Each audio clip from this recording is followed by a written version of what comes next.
Bonjour à tous et bienvenue sur Orphelia. Cette fois-ci, nous allons nous embarquer dans une fresque spirituelle, historique avec les néoplatoniciens.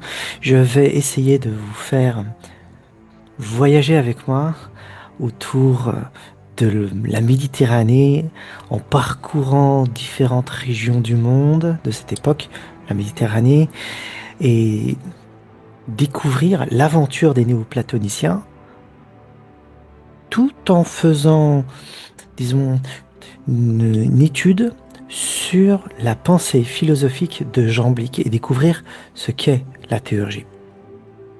Et nous allons voir au fur et à mesure que la théurgie, eh bien, ça pourrait être un tantra d'Occident, d'où l'intitulé de cette vidéo. Donc l'éveil d'un tantrika d'Occident, Jamblique le théurge.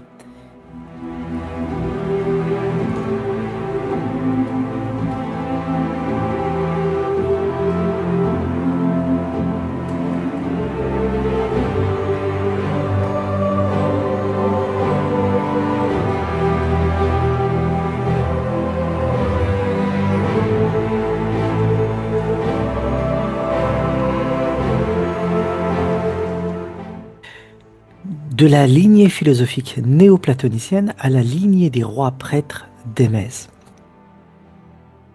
Jamblique est l'investigateur du néoplatonisme oriental.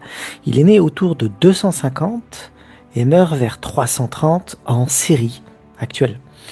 Né à Kelkis, actuelle Qenisrin en Syrie. Je vais vous montrer plein de photos, plein d'illustrations. C'est un voyage en même temps. Il est issu d'une lignée royale et aristocratique syrienne. Ce n'est pas n'importe qui. Le nom complet de la ville est Kalkis at Belloum. Il est donc né dans une ville appartenant à une divinité ou consacrée à cette divinité, parce que le terme Belloum signifie en latin littéralement Bélos. Donc c'est Kalkis de Bélos, et Bélos étant la forme grecque du dieu Baal.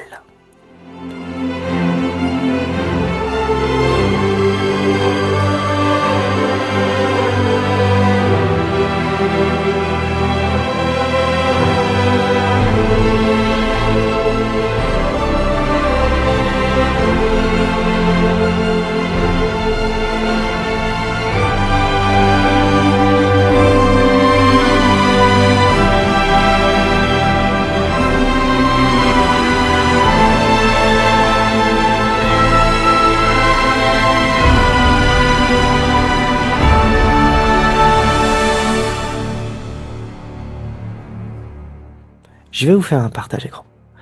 Et vous allez voir, toutes les informations que je vais vous donner ont leur importance.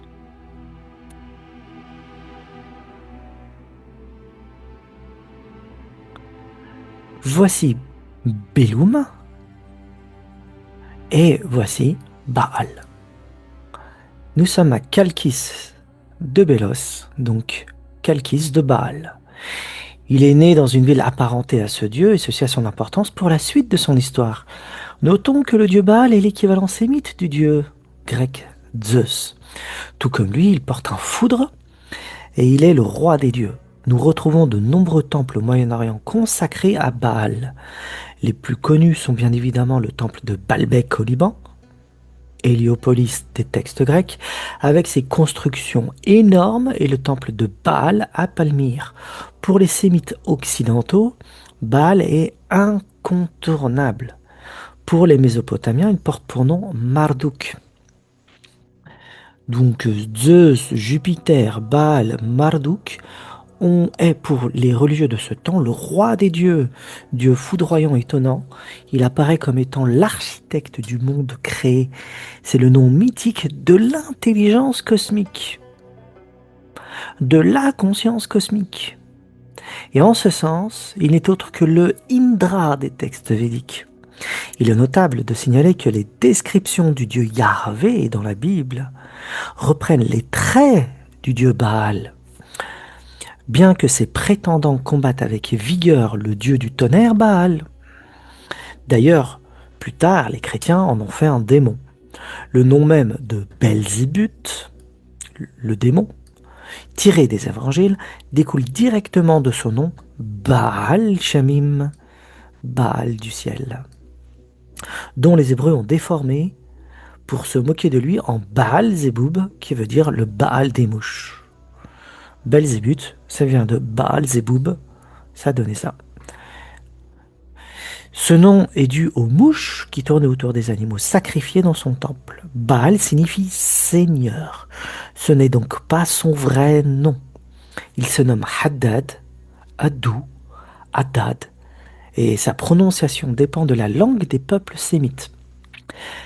La plus grande ville du nord de la Syrie, Alep, était d'ailleurs aussi consacrée à Haddou Baal dans les textes cuniformes, et y compris la grande mosquée de Damas, aujourd'hui, qui était une grande basilique chrétienne auparavant, qui était également construite sur le grand temple de Zeus, et auparavant, c'était un temple à Baal.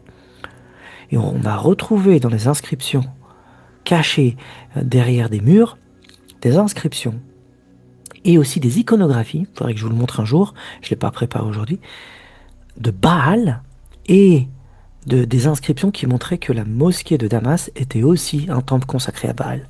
Donc vous voyez, Baal, extrêmement prégnant à cette époque au Moyen-Orient. Cependant, au temps des Gréco-Romains, le dieu du tonnerre Baal s'est mué en dieu du soleil. Il est donc normal de retrouver des attributs solaires lorsqu'on évoque Baal au temps des néoplatoniciens. Je vous dis que c'était un voyage. Bah, commençons notre petit voyage avec ça. Inscription en grec, que vous voyez ici, en place sur l'une des portes de la ville antique de Qi-Nasrin, Chalkis de Belloum. Oui, la ville est tombée en ruine, mais la Syrie et le Moyen-Orient regorgent de trésors archéologiques. Regardez, Chalkis de Belloum, elle est là. C'est le tel de Qi-Nasrin. On le voit très bien sortir de l'horizon. L'ancienne ville de Chalkis de Belloum, c'est-à-dire la ville de naissance de Jamblique. Et la grande forteresse d'Alep, aujourd'hui, c'est ça. Situé en plein milieu de la ville, il y a un tel qui sort de l'horizon. Et au-dessus, il construit une ville. Vous voyez un amphithéâtre et tout ça. Ça, c'est la porte d'entrée. Il faut monter pour rentrer là et arriver sur le tel. C'est la localité exacte de l'ancien temple du dieu Baal, Haddou, dans les textes cunéiformes. À l'époque sumérienne, pardon, à l'époque des Akkadiens. On trouve ça. Sur un autre angle, voici le tel d'Alep. Donc voici, vous voyez la taille des hommes, vous montez, c'est un grand tel. Et là, vous avez une ville actuelle qui est archéologiquement préservée sur certains aspects. Et ici se situait le grand temple de Baal d'Alep. Continuons notre aventure. On a parlé de Baalbek, et voici l'immense complexe de temples à Baalbek. Baalbek, c'est au Liban actuel. Donc là, regardez bien, c'était l'entrée, ici, là, on rentrait par là, une immense entrée avec des immenses portiques, on rentre. Ici, il y avait un temple, ici, l'immense temple, qui est aujourd'hui complètement détruit, et un autre temple ici qui est monumental également, que tout le monde visite, le temple d'Adonis, on va le voir tout à l'heure. Oui. Mais le temple de Baal, il est là. Les pèlerins affluaient au sanctuaire pour vénérer les 3 divinités de Baalbek, connues sous le nom de la triade héliopolitaine, un culte essentiellement phénicien et romanisé. On y aurait 3 divinités orientales, Haddad, le dieu de la foudre et des pluies, aux côtés de sa paraître, Atargatis, c'est la prononciation grecque de Astarté, et Astarté, c'est une autre prononciation de Ishtar, Ishtar mésopotamienne. Ishtar, Shetare, Astarté, Atargadis, c'est la même. C'est des prononciations qui changent. Déesse de la fécondité et Adonis, dieu de la végétation. Voici le temple d'Adonis, c'est celui qui est le mieux préservé par rapport au grand temple de Baal qui était là. Donc les Romains renomment cette triade héliopolitaine Jupiter, Vénus et Mercure, les trois dieux. Les archéologues du 19e siècle ont baptisé le grand temple très bien conservé temple de Bacchus à cause de nombreux éléments qui faisaient penser à ce dieu. Aujourd'hui, les archéologues considèrent plus qu'il s'agit d'un temple entièrement dédié au dieu Adonis. Le jeune dieu Adonis n'est autre que celui de la fertilité, de l'extase et de la renaissance. Le jeune dieu Adonis n'est autre que celui de la fertilité, de l'extase et de la renaissance. C'est en regardant les détails des sculptures intérieures que l'on comprend ce qui se passait. Le temple est un véritable manuel de botanique psychoactive, vous entendez bien, antéogène, vous entendez bien, taillé dans la pierre. Les lignes et le lierre, les montants de la porte et l'intérieur sont couverts de grappes de raisin, de feuilles de vigne et de ménades, les prêtresses de Bacchus. Donc c'est les prêtresses d'Adonis, dansant en pleine frénésie, le vin étant le sang du dieu, le moyen d'abolir la frontière entre l'homme et le divin. C'était sacré le vin à cette époque-là. C'était pas un vin où on buvait à côté, hein. C'était un vin consacré, un vin consacré au dieu. Le vin avait une charge sacrale à cette époque-là. Le pavot, et vous entendez bien, l'opium, plus troublant encore, mêlé aux épis de blé et aux raisins, on trouve de nombreuses représentations de capsules de pavot incisées, ça a son importance, prêtes à donner l'opium. Le rituel, cela confirme que ce temple abritait des cultes à mystère par l'absorption de vin chargé de substances antéogènes, alias opium, qui génèrent le divin à l'intérieur, c'est-à-dire enthousiasme. Par les percussions et la danse dans la ville d'Apamée, d'où les bacchantes qui sont là, dans la ville d'Apamée ou d'Émès, nous allons voir ce que c'est, les initiés atteignaient l'état de transe. Au fond de la salle intérieure, ce qu'on appelle la cella, je vais vous montrer des illustrations, hein. On ne trouve pas un simple autel, il y a un escalier monumental menant à une plateforme surélevée et couverte par un dais de pierre. Cela s'appelle l'aditone, ce qui signifie le lieu où l'on ne doit pas entrer. Seuls les grands prêtres ou les initiés de plus haut grade pouvaient gravir ces marches. C'est là dans la pénombre, entourée par la fumée des encens et les chants rituels, que l'on gardait la statue du dieu. L'initié y vivait, la révélation finale, soit la vision de la lumière dans les ténèbres terrestres. C'était le lieu de l'extase, là où le fidèle expérimentait physiquement, par le vin, la musique et peut-être des substances antéogènes, la présence du dieu Adonis. On y célébrait la passion du jeune dieu, de la végétation qui meurt et renaît. Vous entendez bien la passion d'Adonis. Cela a été repris dans le christianisme. Les initiés entraient souvent de nuit, où le temple était plongé dans une obscurité totale. L'acoustique de la cella, la grande salle, faisait résonner les percussions, les tympanons de la déesse syrienne et les flûtes stridentes d'une manière assourdissante. Soudain, au fond du temple, sur le podium surélevé de l'Aditon, un feu était allumé où des torches étaient brandies. La statue du dieu, couverte d'or et de joyaux, s'embrasait dans la lumière. Pour le cerveau de l'initié, épuisé, enivré et préparé, ce n'était plus une statue d'airain ou de marbre. Le dieu était physiquement là. On est en train d'expliquer un rituel d'initiation, là, qui se passait et se déroulait dans ce temple de Bacchus ou d'Adonis.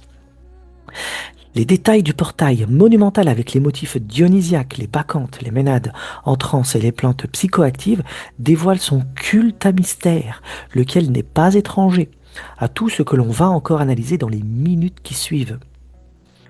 C'est ici que l'histoire quitte la lumière du soleil pour plonger dans les tréfonds de la psychologie humaine. Si vous aviez été un citoyen romain ou syrien autorisé à franchir l'immense portail de ce temple, le fameux temple de Bacchus, Adonis, Mercure, héliopolitain, vous n'auriez pas assisté à un simple sermon. Vous n'auriez pas assisté à un simple sermon. Vous auriez vécu une mort et une résurrection psychologique. Voici reconstituée grâce à l'histoire des religions et à l'architecture du bâtiment la chronologie de ce qui se passait lors de ces nuits d'initiation. La préparation, le mythe et le deuil. Avant d'entrer, l'initié devait se préparer physiquement, des jeûnes, des bains purificateurs et mentalement.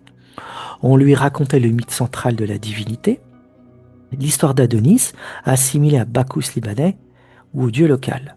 Adonis est un jeune dieu d'une beauté foudroyante, aimé de la déesse, de la grande déesse Vénus Astarté. Mais il est brutalement tué par un sanglier lors d'une partie de chasse. Son sang coule dans les rivières, le fleuve Adonis au Liban, qui devient rouge au printemps à cause de la terre féreuse.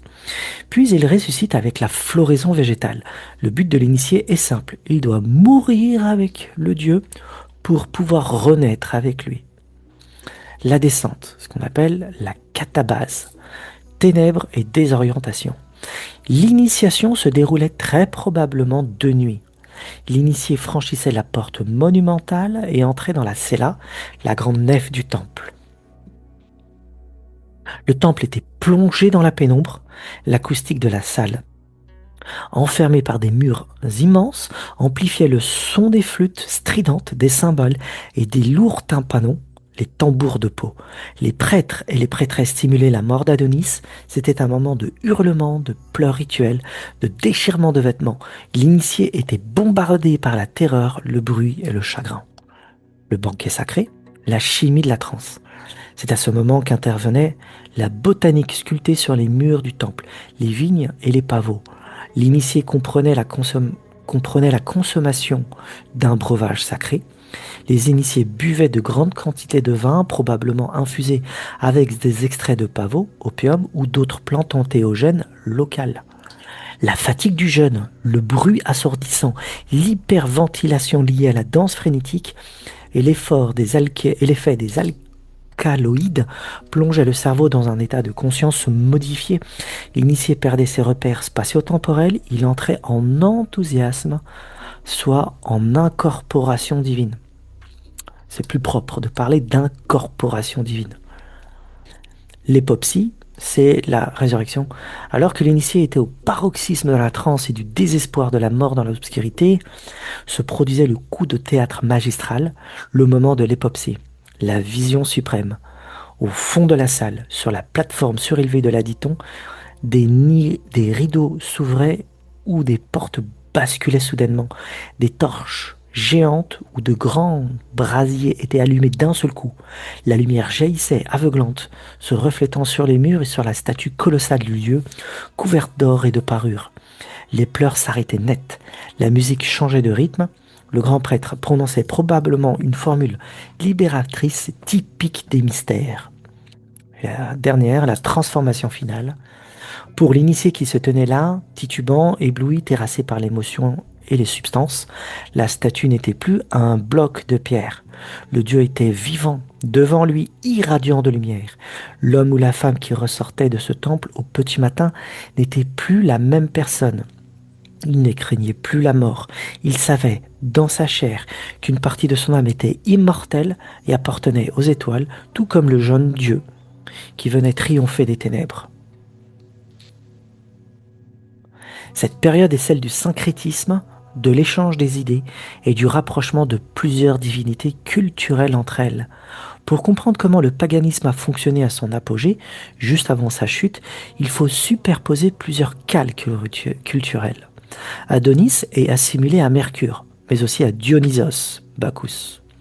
La structure triadique de Baalbek a également été perçue comme étant identique aux trois hypostases divines par les néoplatoniciens. Le néoplatonicien Plotin, dans ses Énéades, il déclare explicitement que ces trois hypostases, l'intellect et l'âme, ne sont pas des nouveautés, mais qu'elles sont cachées dans le dialogue de Platon, le Parménide. Le Parménide de Platon distingue le premier un, qui est plus proprement un, puis le second qu'il appelle un multiple, et le troisième un et multiple. Quant au néoplatonicien Proclus, le grand successeur de Jamblique au 5e siècle, Dans son œuvre monumentale, la théologie platonicienne, il y dévoile aussi ce travail de fusion. Il prend chaque hypothèse du Parménide et démontre qu'elle correspond parfaitement aux dieux décrits dans les poèmes des oracles chaldéiques, le livre sacré des néoplatoniciens. Et la triade de Baalbek est donc une symbolique fondée sur la praxis, sensible et expérientielle de la triade fondamentale qu'on lit dans les ouvrages des néoplatoniciens. Voici la grande correspondance de ces triades divisées en 3 étages fondamentaux. Étage 1, je vous fais lire avec moi pour que ça soit plus simple, parce qu'il y a beaucoup de choses à comprendre dans ce jeu de syncrétisme. Étage 1, c'est le sommet, c'est le souverain immobile, c'est le principe absolu, la source de tout, qui est tellement parfaite qu'elle ne bouge pas et refuse de toucher à la matière. Chez Plotin, c'est l'un, Tohen, la première hypostase. Il est au-delà de l'être, au-delà des mots. Chez Jamblique et les oracles chaldéiques, c'est le Père, l'ineffable, chez le néoplatonicien Damasius. Il est le premier intellect retiré dans son silence. À Baalbek, c'est Jupiter héliopolitain. Il ne faut pas oublier que les néoplatoniciens comme Porphyre, élève de Plotin, et Jamblique parlaient araméen, langue active en terre orientale. En araméen et en syriaque, le chiffre 1, écoutez bien, se dit had. Ahad ou Echad en hébreu et Ahad en arabe. Vous entendez bien une homophonie, une similarité de son entre le dieu ou le terme Haddad, le dieu du tonnerre, et le terme un en araméen. On le voit en hébreu et en arabe encore. Quand ces philosophes orientaux entendaient le nom de l'antique dieu de l'orage syrien, Haddad, ils faisaient immédiatement le lien entre la racine de son nom et le chiffre 1. Ahad, Echad, Had. 1. Ok. Ainsi, nous pouvons lire chez le néoplatonicien Macrobe, dans son ouvrage Les Saturnales, l'équivalence entre le soleil, Haddad, et l'un. C'est comme ça que ça marche. Pardon, un syncrétisme, un système d'analogie. Voici ce que dit Macrobe dans son ouvrage Les Saturnales, que Jupiter lui-même est l'Haddad des Syriens, des Assyriens, alias les Syriens, ne sont autres que le soleil, et qu'on peut prouver par l'autorité d'Orphée, aussi bien que des autres théologiens, que tous les dieux se rapportent au soleil. Quand on parle de l'un, c'est le soleil donc. Les Assyriens, c'est-à-dire les Syriens, ont donné le nom d'Haddad au dieu qu'ils honorent comme le premier et le plus grand de tous. Ce nom signifie unique ou un. C'est dans les Saturnales de Macrobe. Maintenant, vous comprenez pourquoi il parle de ça. Étage 2, le milieu, la matrice universelle. Puisque le sommet refuse de toucher à la matière, il faut un ventre cosmique capable de recevoir la lumière du sommet pour la transformer en vie foisonnante. Chez Plotin, c'est l'âme du monde, la troisième hypostase. C'est le principe de vie qui déborde de l'un et commence à regarder vers le bas pour animer la matière. Chez Jamblique et les oracles chaldéiques, c'est Hécate. Vous voyez, les noms ne comptent pas en vérité dans cette vision syncrétique du monde. C'est leur essence qui compte. Elle est la déesse qui insuffle la magie et la force vitale dans les plantes, les pierres et les corps. À Baalbek, c'est Vénus héliopolitain, l'ancienne Astarté, Atargatis, Ishtar donc. La grande déesse syrienne de la nature, de la fertilité et des eaux. Elle est la substance vivante, celle qui accueille la puissance du ciel pour enfanter le monde. C'est la grande déesse. Pour les néoplatoniciens tardifs comme l'empereur Julien, Proclus ou Damasius, la déesse phrygienne, Turquie actuelle, Cybèle, les déesses helléniques Rhea et Hécate, et la syrienne Astarté sont strictement la même entité. Vous entendez bien. Dans leur philosophie, c'est la même déesse qui porte tous les noms. Ce ne sont que des traductions locales d'une seule et même fonction cognitive et cosmique. À Baalbek, Astarté, la déesse a un jeune amant, Adonis, qui descend dans la mort, verser son sang pour la nature, avant de ressusciter, célébré par le vin opiacé et les pleurs rituels. Dans le culte de Cybèle, la déesse a aussi dans le mythe un jeune amant. Il se nomme Attis. Lui aussi descend dans la folie de la matière, s'émascule sous un pain, son sang féconde la terre et ressuscite. Attis est un dieu mort et ressuscité comme Adonis. Les prêtres de Cybèle, qu'on appelle les Galles, entraient dans des transes foudroyantes au son des cymbales et des flûtes, s'entaillaient les bras et atteignant l'enthousiasme. Incorporation divine. Vous voyez, donc c'est des cultes à mystère. On est en phase de culte à mystère et les néoplatoniciens partageaient amplement leur philosophie avec ces cultes à mystère. Leur philosophie était reliée au culte à mystère. Le bas intelligible, la troisième étape, c'est la force active, le messager, celui qui descend littéralement dans la matière pour la sculpter, la sauver et qui fait le lien direct avec les hommes. Chez Plotin, c'est le logos, l'énergie ordonnatrice, qui façonne activement le monde matériel et temporel. C'est la deuxième hypostase. Chez Jamblique, il y a les oracles. C'est le démiurge, j'ai dénommé le second intellect par certains platoniciens et néoplatoniciens. Il prend les idées du père, c'est-à-dire de Baal, et s'en sert comme de plan d'architecte pour construire le monde physique. À Baalbek, c'est Mercure héliopolitain, le jeune Bacchus à Dionys. Le dieu messager, le dieu de l'extase, du vin et de l'initiation. Il est celui qui meurt et renaît, celui qui prend l'initié par la main dans l'obscurité du temple pour le faire remonter vers la lumière de Jupiter. Dans cette optique, Jésus a pris les traits d'Adonis. C'est vrai que ça sort de nulle part tout ça. Ça sort pas de nulle part. Et regardez la reconstitution magnifique et imposante de Baalbek. Regardez la taille des hommes et regardez l'immensité du temple, ce qu'on avait vu précédemment.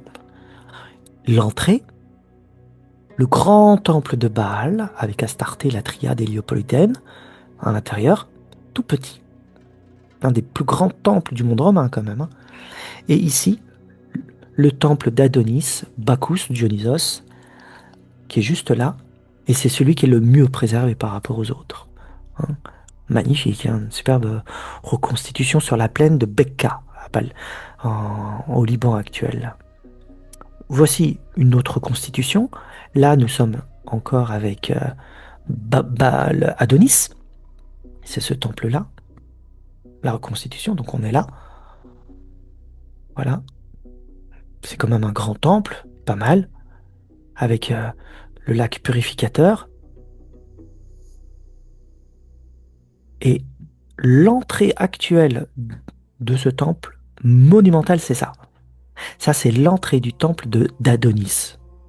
Ce temple-là, cette porte-là que vous voyez là, c'est ici, c'est cette porte-là, juste là. Elle est monumentale. Vraiment immense. Hein. Voici son état actuel. On continue. Voici à l'intérieur du temple de Baalbek, le temple d'Adonis. Ça, c'est le fameux Aditon dont on a parlé, avec la statue qui était située juste ici. Et tout ce que je vous ai décrit se situait à l'intérieur de ce temple. Le rite à mystère d'Adonis était situé là, et tout ce que je vous ai décrit, reconstitué bien sûr, c'est là. Le chant, la transe, les cymbales, et les pleurs et la résurrection. Voici une reconstitution intérieure de comment c'était à l'intérieur de ce temple. Voilà. Très beau, magnifique, impressionnant. Donc là, nous sommes devant la ditone. Hein. Vous voyez, il est là. Regardez les deux pierres juste là. Vous voyez les deux pierres, elles sont là. Et la divinité était là.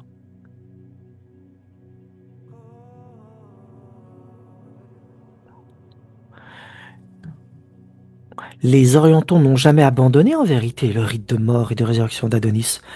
Il a juste changé de forme et délaisser ses transes extatiques et ses plantes. Je parle bien évidemment de la passion de Jésus et de sa résurrection. Bien sûr, on pourrait ajouter celle d'Osiris, hein, parce qu'il y a exactement la même chose dans les rites à mystère d'Osiris.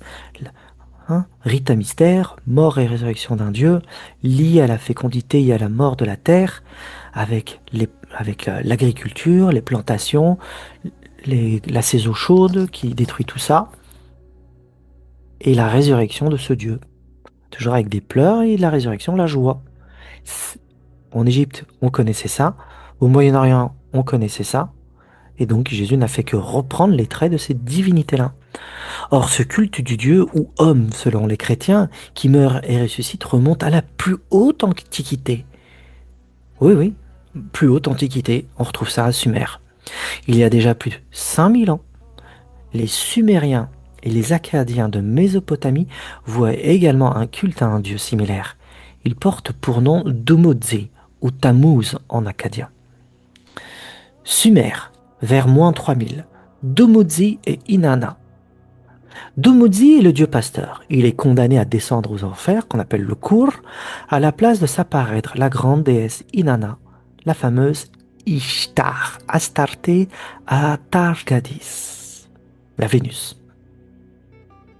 Il passe la moitié de l'année dans le Kur, dans les enfers, provoquant la mort de la nature avant de remonter à la lumière, c'est-à-dire la résurrection de la nature. Un dieu qui meurt et qui ressuscite. Babylonie, Assyrie, vers moins 2000. Tammuz et Ishtar, le couple, garde exactement la même fonction. Tammuz meurt, Ishtar pleure, la terre devient stérile, puis elle ressuscite avec le printemps. Ce sont des rituels printaniers. Phénicie, Liban, Syrie vers moins 1000. Adon et Astarté. Le mot séminitique Adon signifie littéralement Seigneur. C'est d'ailleurs la même racine que Adonai, que vous retrouvez en hébreu dans la Bible, et aussi Adonis.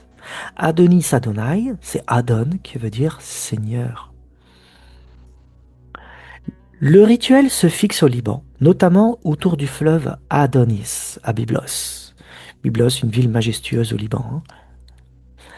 Phénicienne toujours. Grèce et Rome, vers moins 500 à plus 400. Adonis et Aphrodite Vénus. Les Grecs entendent les Phéniciens pleurer leur Adon, croient que c'est son nom propre et l'intègrent à leur propre mythologie sous le nom d'Adonis.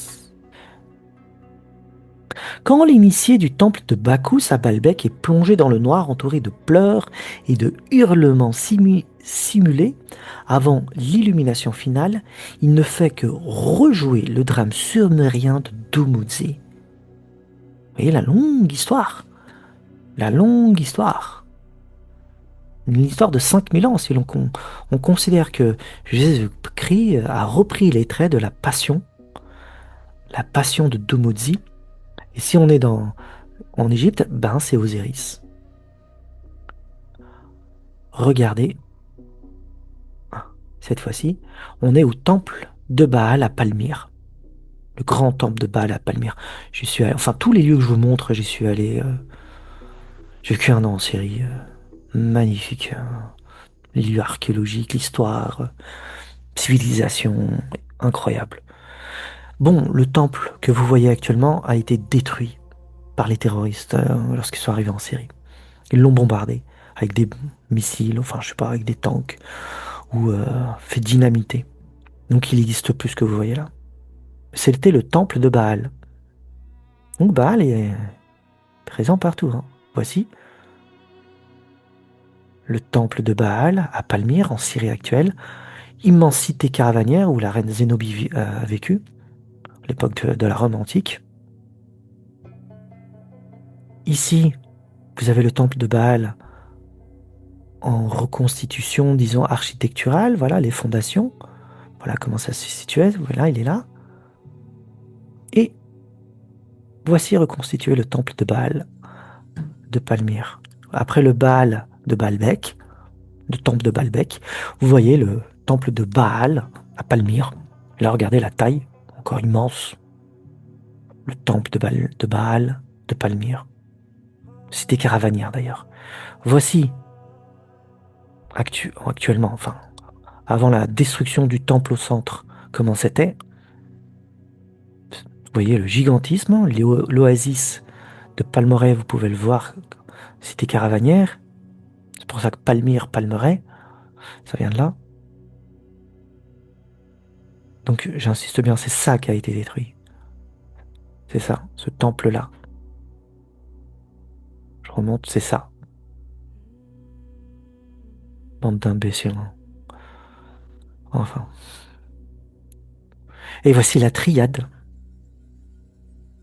La triade divine de Palmyre. Toujours une triade. On retrouve aussi la triade, enfin on la retrouve partout chez les peuples du Moyen-Orient ancien, il y a toujours une triade chez les Sémites. Le Baal, il est au milieu là, c'est lui. Romanisé là, vous le voyez bien. Romanisé. Avec des traits très romains. Le relief dit de la triade divine, il représente le dieu araméen Baal Shamin, c'est-à-dire le dieu du ciel, Baal, entouré d'Aglibol, acolyte du dieu de l'orage, devenu dieu de la lune, et Malakbel, le messager de Bel, associé au soleil, la triade de Palmyre. Donc il y a la triade de Baalbek, la triade de Palmyre, et les néoplatoniciens connaissaient parfaitement tout ça, ils l'ont associé à leur philosophie. On a vu la triade des hypostases de Plotin, c'était relié à tout ça pour eux. Ici, vous avez l'ancienne forme de Baal, Baal Shemin, le seigneur des cieux, c'est le Baal antique. Voici son visage. Il est réellement là, tel qu'il était à l'époque antique, 1000 ans avant Jésus-Christ, 800 avant Jésus-Christ. Avant que les Gréco-Romains arrivent et qu'on trouve un visage grec et romain avec ses accoutrements. Il était comme ça. Voilà, c'est un dieu cornu et vainqueur. On peut remplacer ça par le foudre, l'arme dont je vous ai parlé. C'est un dieu tonnant. On le voit également ici. Ici, le dieu Baal.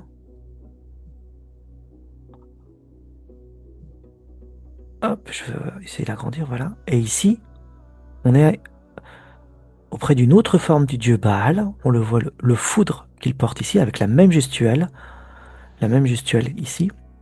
Cette gestuelle se retrouve aussi en Égypte, un autre foudre dans la main, le dieu du tonnerre, toujours associé au taureau. Shor-El. Shor-El veut dire terre de El, la terre du taureau. C'est un dieu taureau. C'est pas pour rien qu'il a des cornes d'ailleurs. Enfin. Jamblique n'est pas d'origine grecque. C'est un sémite de Syrie. Yamblikos est la version hellénisée de l'araméen Yamliku, ce qui signifie il règne ou puisse le Dieu régner. C'est un nom typique de la royauté sacerdotale de la ville Émèse, cité sacrée durant cette période. C'était la capitale régionale du culte solaire du dieu Elagabal, Baal, un dieu solaire. Jamblique est l'héritier d'une théologie orientale dont le soleil est le principal acteur et avec laquelle il marie l'enseignement philosophico-spirituel de Platon. Son lien étroit avec les rois prêtres d'Émèse, aujourd'hui Homs, en Syrie, vous voyez, en Syrie, on va voir tout ça, je vais vous montrer. Donc une culture extrêmement riche en histoire et en archéologie, est capitale pour comprendre pourquoi sa philosophie si imprégnée de rituels solaires et d'Orient. Son sang royal le liait directement à la dynastie royale des Sampsigiramides de la ville d'Émès. Et là, c'est la dynastie royale de la ville sacrée de cette époque, de cette région-là, à Émès, Homs en Syrie. Encore une fois, il y a Baal qui est présent, un dieu solaire. Son sang royal, donc, le liait à cette ville. Il provient de la même dynastie royale que la ville de Homs. Sa famille descendait des prêtres rois d'Émèse, ville hautement sacrée en ce temps. Les Sampsigiramides régnaient sur cette région sous l'Empire romain. C'est à Émèse même que l'empereur romain Elagabal et son culte solaire et du Béthyle sacré aniconique prend également racine. La dynastie des Sampsigiramides était la gardienne du culte du dieu soleil Hélios, El-Lagabal, représenté par une pierre noire sacrée, ce qu'on appelle un bétil. Vous entendez bien, pierre noire sacrée. Oui, la pierre sacrée de la Mecque, le bétil sacré de la Mecque, n'est pas loin. C'est un culte qui remonte beaucoup plus loin que l'islam. À Émez, l'actuel Homs en Syrie, régnait depuis le 1er siècle avant Jésus-Christ une dynastie de rois arabes qui étaient aussi les grands prêtres du dieu soleil local El-Lagabal, qui provient vraiment de l'araméen El-Jabel ou El-Gabel, qui signifie Dieu montagne. Gabel, montagne. Hein, montagne. En arabe, Jabel. C'est la même racine. La divinité ne possède aucune statue à son effigie, on ne la vénère que sous la forme d'un bétil, un énorme météorite noir, vous entendez bien, de forme conique.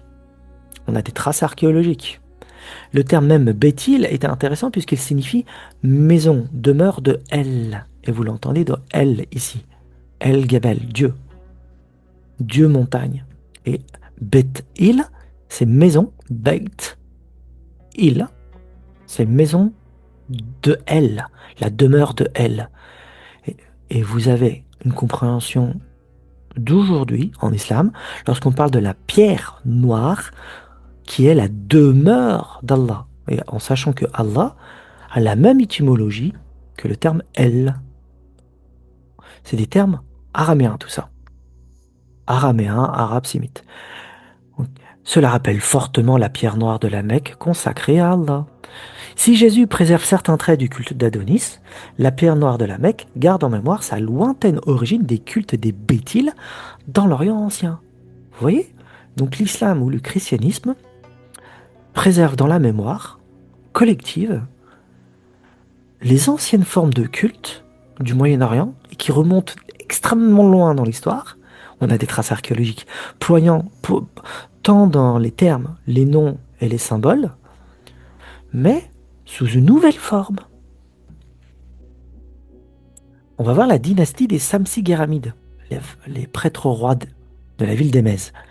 Bien avant l'empereur Elagabal, et bien avant notre philosophe Chamblique, Émez était un royaume indépendant. Au 1er siècle avant Jésus-Christ et après Jésus-Christ, cette dynastie portait des noms très spécifiques que l'on retrouve sur leur monnaie et dans les textes. Samsigéramos, c'est le nom même de la dynastie. Samsigéramos, ça veut dire quoi? Le soleil a décrété ou le soleil est généreux, vénérable. Ça vient de Shamashi, Shamash, le dieu Shamash mésopotamien, prononcé Shamash aussi en araméen, et en arabe actuel, Shams. C'est la même. Et Geram, en arabe aujourd'hui, Karim, Karam. C'est le Shams al-Karim, Shams al-Karam. Le soleil est généreux, le soleil est vénérable, mais aussi, dans la pensée de ces peuples-là, le soleil a décrété, c'est une élection divine. Donc le premier roi, prêtre roi de la ville d'Émez, porte un attribut solaire. Ensuite, Soheimos. Dès que vous voyez un os, c'est du grec. Hein. Os ici, c'est grec. Ça a été grécisé os. Os, hein, c'est grec. Donc vous l'enlevez. Et là, c'est Soheim, un nom qui existe encore aujourd'hui auprès des Arabes. C'est l'homme à la lance. Troisième roi, Azizos, plutôt un Razizos, un Aziz, qui veut dire le puissant, le pouvoir, souverain identifié à l'étoile du matin. Vous entendez bien, Aziz, c'est l'étoile du matin, ce qu'on appelle Lucifer aujourd'hui. Racine sémite Razaza, puissance dans le nom du démon. Azazel est d'ailleurs tiré. Azaz, El, soit puissance du dieu El. Vous voyez, on fait de l'histoire en même temps. Donc on a vu tout à l'heure un des démons, Belzébuth. C'est une déformation, une moquerie face au dieu Baal, qui s'appelle Baal Shamin, le dieu du ciel, le dieu des cieux, qui s'appelle Haddad, c'est son véritable nom. Et puis maintenant, nous venons un autre nom d'un démon, Azazel, qui est originaire d'une racine sémite assez commune à cette époque-là, qui est puissance du dieu El. Bon, lui, c'est un dieu aussi. C'est un démon qui s'est révolté, comme Belzébuth. Bon, voilà. Et bien sûr, Yamliku. L'histoire connaît au moins deux rois officiels nommés Jamblique, Yamliku, Jamblique Ier et Jamblique II d'Émèse. Ces hommes étaient les grands prêtres rois héréditaires de la météorite noire, du soleil. Leur pouvoir politique découlait de leur capacité à opérer les rituels cosmiques, magiques, théurgiques, dirais Jamblique. C'est ça les prêtres rois. Ce sont des rois qui ont pour garde la théologie d'Émèse, qui est solaire, reliée au dieu Baal, Haddad, figuré à travers une météorite immense noire. On en a des traces, disons, numismatiques, c'est-à-dire à travers des pièces et des descriptions chez les Romains, parce qu'ils vivaient à la même période, à la même époque. Et quand on regarde de près, c'était de la théurgie. L'historien grec Hérodien, qui vivait à cette époque au début du IIIe siècle, dans son histoire des empereurs romains, décrit en détail le culte d'Émèse. Il rapporte qu'ils n'ont aucune statue faite de main d'homme pour représenter le dieu, mais il y a une très grande pierre noire circulaire à la base et pointue au sommet en forme de cône. Regardez ça. C'est une photo, hein. Nécropole royale et aristocratique d'Émèse, aujourd'hui disparue. Quand on allait en Syrie, vous voyez, c'est une photo du 19e siècle, hein.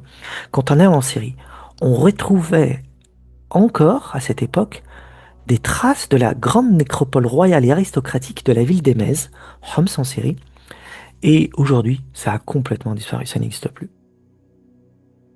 Une richesse archéologique perdue. Et on a même des croquis, des voyageurs, des archéologues. Hop, ils en font des croquis. Voici une tour nécropole, donc, une tour que l'on retrouvait à Émèse, autour, où il y avait, bien sûr, un cimetière. Ça, c'est la nécropole royale et aristocratique d'Émèse. Ça n'existe plus, ça aussi. On retrouve, à travers des croquis, comme ça, des dessins, faits par des voyageurs et des archéologues, des aventuriers en tout genre. Voilà. Tout ça n'existe plus. Donc, on a encore des traces, des preuves de personnes qui ont pu photographier,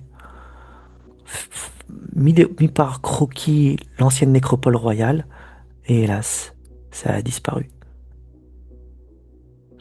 Ensuite, numismatique, la monnaie. Monnaie romaine exposant le temple d'Émèse et son bétil sacré.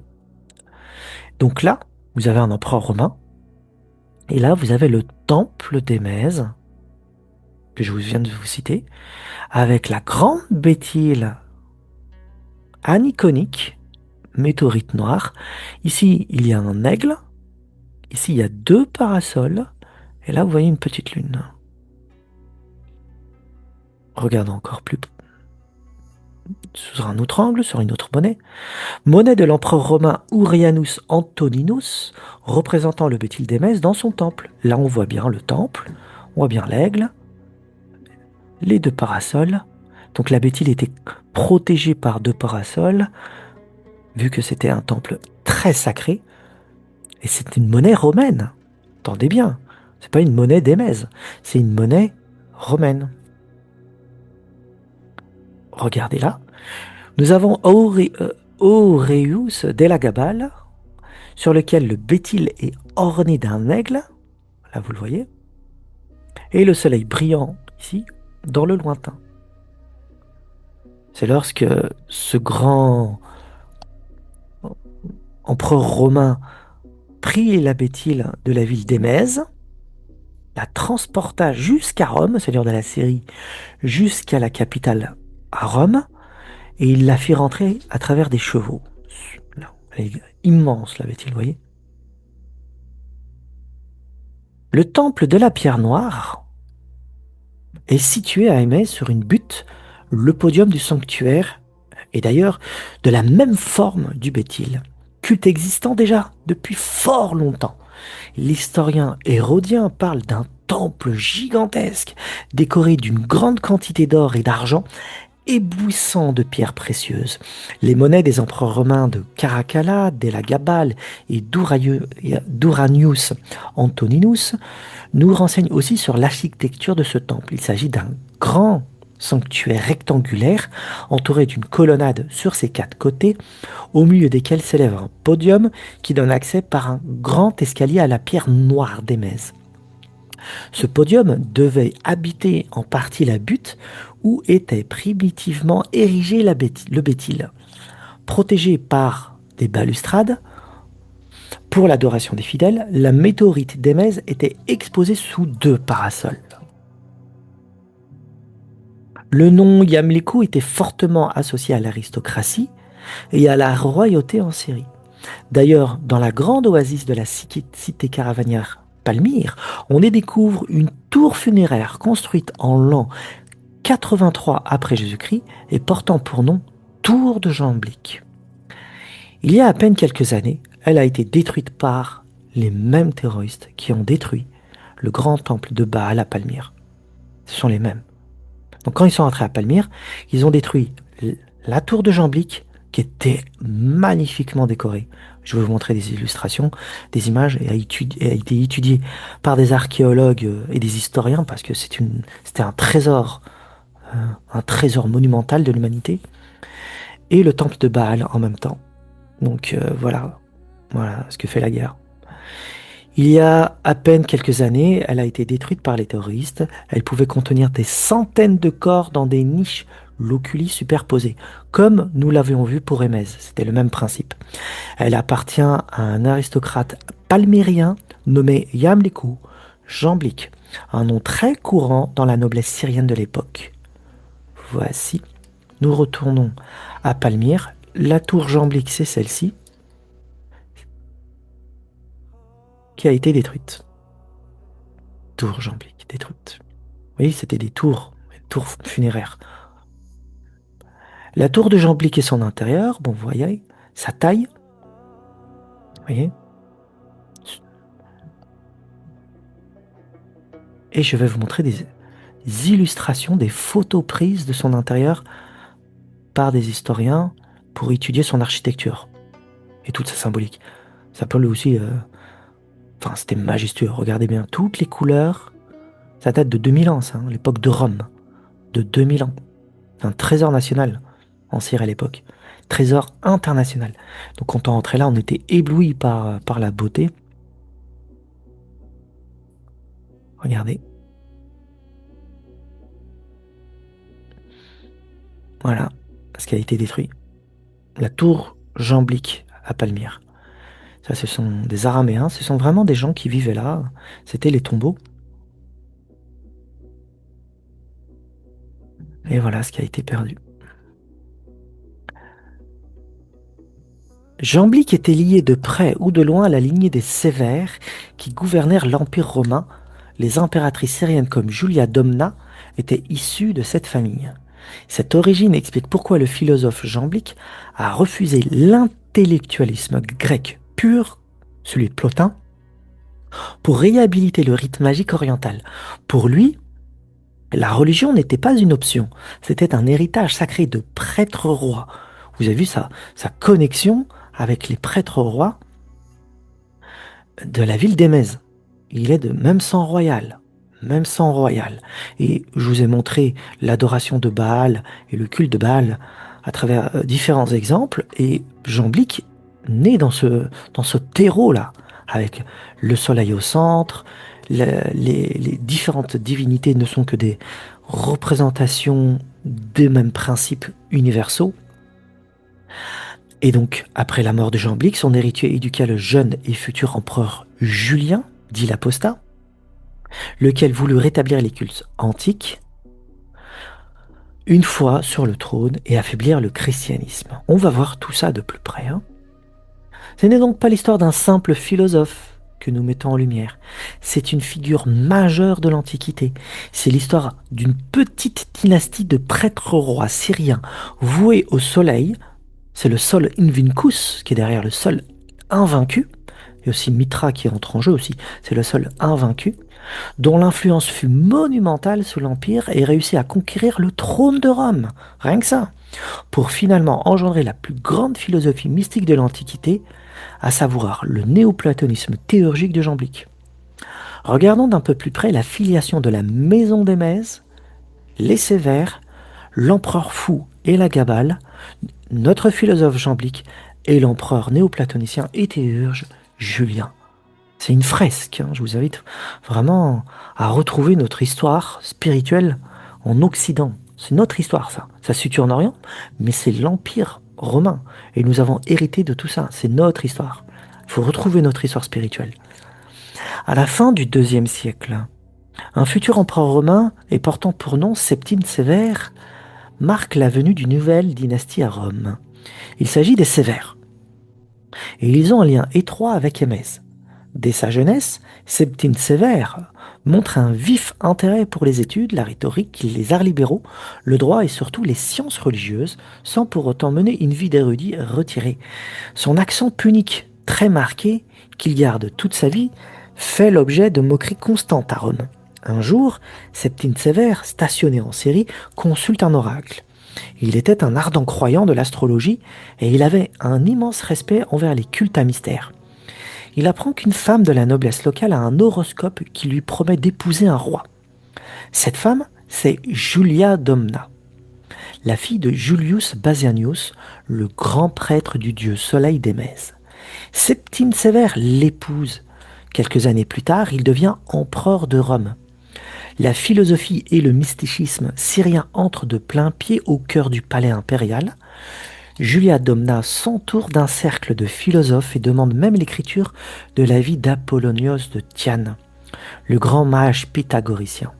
En demandant à l'écrivain Philostrate de rédiger la vie d'Apollonios de Tyane, elle n'a pas simplement commandé une biographie, elle a lancé une philosophie teintée de magie, de capacité occulte, de pouvoir thaumaturgique et de divination.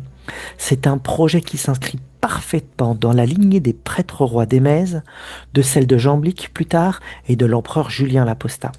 À Rome, Julia Domna refuse de se contenter du rôle traditionnel de l'épouse. Elle transforme la cour impériale en un immense salon intellectuel. Et un peu comme les Médicis, elle y réunit les plus grands cerveaux de son temps. Des médecins, comme le fameux Claude Gallien, rien que lui, des juristes, Ulpien, Papinien, des rhéteurs et des philosophes grecs, dont Philostrate, l'auteur de la vie d'Apollonios de Tyane, qui nous a été préservé et que nous avons entre les mains aujourd'hui. Un ouvrage qui date de cette époque-là. Plus de 1500 ans d'histoire, on a entre nos mains. En tant que syrienne, elle voit que la religion romaine traditionnelle est en train de mourir face aux cultes orientaux et au christianisme naissant. Elle veut créer une nouvelle synthèse, alliant la puissance spirituelle de l'Orient à celle de la puissance de la raison de l'Occident. Or, Apollonios de Tyane est le prototype du théurge. Pour réaliser cette synthèse, Julia Domna donne à Philostrate des carnets secrets, dit les mémoires d'un certain Damis de Ninive, et lui ordonne d'écrire la vie d'un sage pythagoricien du 1er siècle, à savoir Apollonios de Tyane. L'impact de la commande de Julia Domna fut colossal. Un siècle plus tard, l'empereur romain Alexandre Sévère, le dernier de la dynastie, avait dans sa chapelle privée des statues d'Abraham, d'Orphée, de Jésus et d'Apollonios de Tyane.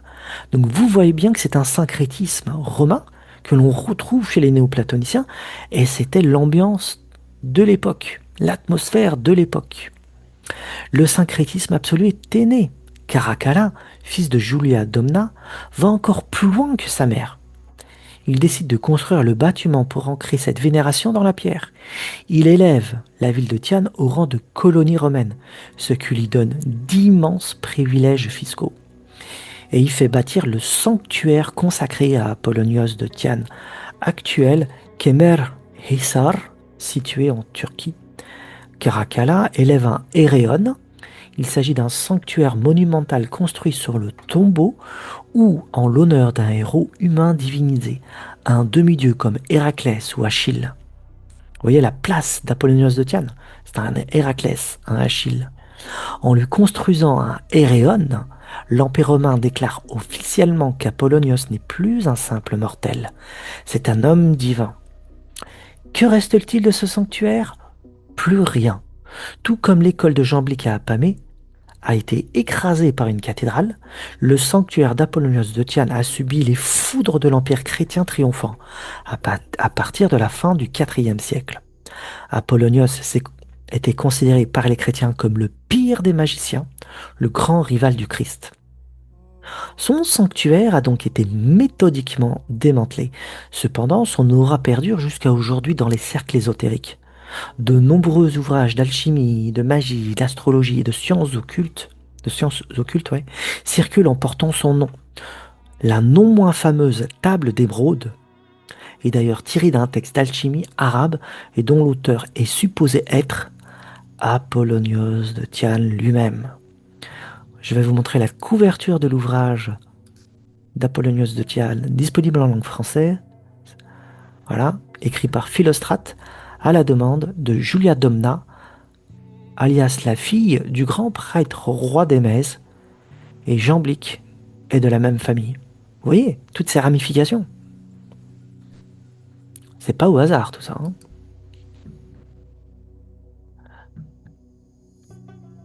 C'est le début de la syrianisation de l'Empire. Julia Domna donne à Septime Sévère deux fils, Caracalla et Geta. En tant qu'Augusta, elle est associée au pouvoir impérial, surnommée Nouvelle Déméter, Héra la Romaine, ou encore Virgo Caelestis. Elle fait même l'objet d'un culte officiel. Elle accompagne son époux dans toutes ses campagnes militaires, ce qui lui vaut le titre honorifique de mère des camps, Mater Castrorum. Julia cultiva les lettres et la philosophie avec quelques succès et avec une grande réputation. Son mérite a été célébré par des écrivains qui représentent cette princesse comme un modèle accompli. Julia Domna survit à son époux, Septime Sévère, ainsi qu'à ses deux fils. Macrin, qui a fait assassiner Caracalla, il lui a succédé, la traite avec respect, mais l'exile à Émèse, c'est-à-dire sa ville natale. Atteinte d'un cancer du sein, selon la tradition, elle s'y laisse mourir de chagrin et d'inanition. La sœur de Julia Domna, Julia Maesa, vous voyez les termes Julia, hein, revient constamment. Même ceux qui ont écrit les oracles chaldéiques s'appellent les Juliens, père et fils. Pour rien, il y a quelque chose à comprendre là-dessus. Julia Maesa fomente un coup d'État pour mettre son propre petit-fils sur le trône de Rome. Ce garçon de 14 ans n'est autre que le nouveau grand prêtre d'Émèse. Il prendra le nom de son dieu, Elagabal, ou Héliogabal, Hélios, le dieu solaire. Ce jeune enfant se voyait prêtre roi du soleil, un oriental parfait à la maison de Rome. Les textes affirment qu'il arrive à Rome avec l'immense météorite noire d'Émèse sur un char tiré par des chevaux blancs qu'il conduit à reculons pour ne jamais tourner le dos à la divinité d'Émèse. Je vous ai montré la pièce en or de ça tout à l'heure. Il tente d'imposer son dieu soleil au-dessus de Jupiter, romain.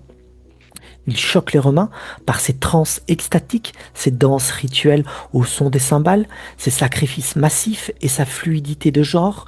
Il se prostituait dans les tavernes et demandait aux médecins de lui créer des organes génitaux féminins. Il aurait été heureux dans notre temps actuel.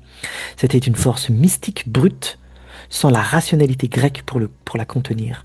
Les Romains, terrifiés par ce chaos, l'assassinent à 18 ans et jettent son corps dans le Tibre. C'est Alexandre Sévère qui devient empereur. Cette famille est imprégnée par la mystique orientale, les cultes à mystère et le syncrétisme. Alexandre possédait un lararium, une chapelle privée dans ses appartements où il priait chaque matin. Mais au lieu d'y mettre des statues de Mars ou de Jupiter, il avait placé les statues des âmes les plus saintes. Orphée, Jésus, Abraham et Apollonios se côtoient. Voici la reconstitution du temple d'Héliogabal, l'empereur romain fou, dit, à Rome. Donc là, vous reconnaissez le Coliséum. C'est ça. Donc, quand la grande Béthyle a été transportée du temple d'Émèse de la Syrie jusqu'à Rome, c'est pour la mettre dedans. Voilà. Et c'était un temple immense. Tout ce que faisaient les Romains, de toute façon, était gigantesque à chaque fois. Voilà.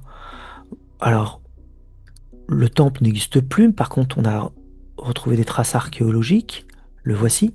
Là, ici, l'esplanade, vous le voyez très bien, le plan, et ici le temple. Regardez les traces du temple, là, juste là. Vous le voyez? C'est vu du dessus. Ce que vous avez, c'est ça, vu du dessus. Le temple d'Héliogabale à Rome a été retrouvé, fouillé, et voilà. On va regarder de ça de plus près maintenant. Toujours reconstitution. Il est là, le temple d'Héliogabale. Vous voyez? Assez grand, c'est monumental. L'entrée se situe ici. Et numismatique, toujours, voici ce qu'on y voit. Le temple d'Héliogabale à Rome. Donc le temple circulaire, enfin voilà, il est là. L'entrée, comme vous avez vu ici, on le voit très très bien ici. Hop, je remonte un peu plus loin. Là, voilà. Donc on entre. Et ici, et regardez, quand on rentre dans le temple, ce qu'on voyait, ben, on voyait une statue immense, avec la Béthyle qui était derrière. Vous voyez, c'était immense quoi, un immense temple d'Héliogabale à Rome. Magnifique, hein, c'est une trace archéologique incroyable. Maintenant, le temple d'Émèse. Le fameux temple des prêtres rois d'Émèse. Eh bien, on sait que ça se situait dans la grande mosquée à Nouri, Homs en Syrie. Voici la photo actuelle. Construite sur une basilique chrétienne, elle-même construite sur le temple d'Elagabal, et le temple d'Elagabal, lui-même construit sur le grand temple des prêtres rois d'Émèse. Voilà. Là, vous regardez, vous avez des arches. Aujourd'hui, à l'intérieur, c'est une mosquée. Là aussi, une mosquée. C'est devenu une mosquée, bien sûr. Mais il ne reste pas grand-chose, si vous voulez. Voilà. Mais dites-vous bien qu'ici, c'était un haut lieu sacré durant l'Antiquité. Non loin, il y avait la nécropole que je vous ai montrée précédemment, nécropole royale et aristocratique. Il n'en reste plus rien. Et vous voyez bien que ça, il n'en reste plus rien. Et ici, c'est joué l'Empire romain, et Jamblique vient de cette famille. Les Semsi Guéramides. Sur un autre angle, voilà, on déroule les tapis pour la prière.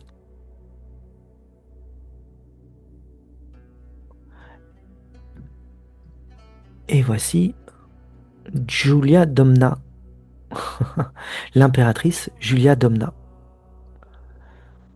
Voilà. L'impératrice Julia Domna, sa statue officielle, hein, enfin il y en avait plein. Hein. Voilà, si vous cherchez Julia Domna, vous trouvez facilement ce genre de choses. Voici la famille des Sévères. Vous avez Julia Domna, vous avez Septime Sévère, mari et femme. Vous avez leur fils aîné Caracalla, en bas à droite de l'image, et l'image effacée de son co-héritier assassiné, Geta, là et là. La famille Septime Sévère. Famille, je le répète, de Jamblique. Hein. Ils sont du même sang. Héliogabale, ça c'est une statue retrouvée d'Héliogabale. Reconstitution faciale, ça aussi c'est Héliogabale. Reconstitution faciale. Voilà. Il devait avoir ce visage-là, si l'on considère les traits. Voici la statue en question.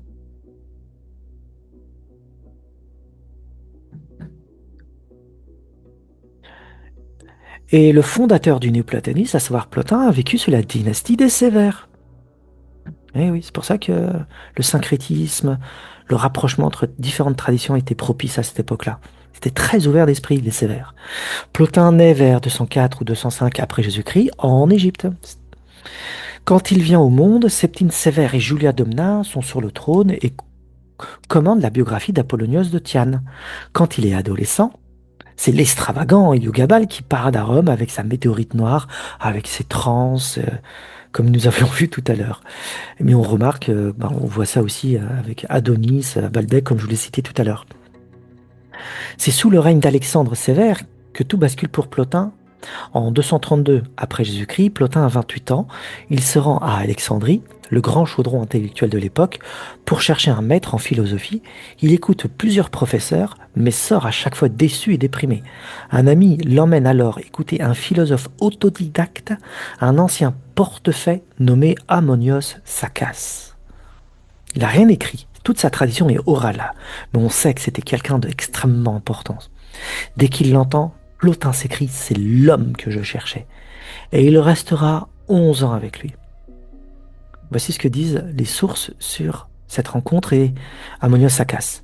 Un ami l'amena, Plotin, chez Ammonios, qu'il ne connaissait pas encore. Dès qu'il l'eut entré et qu'il l'eut écouté, il dit à son ami « Voilà l'homme que je cherchais ». De ce jour, il fréquenta assidûment Ammonius.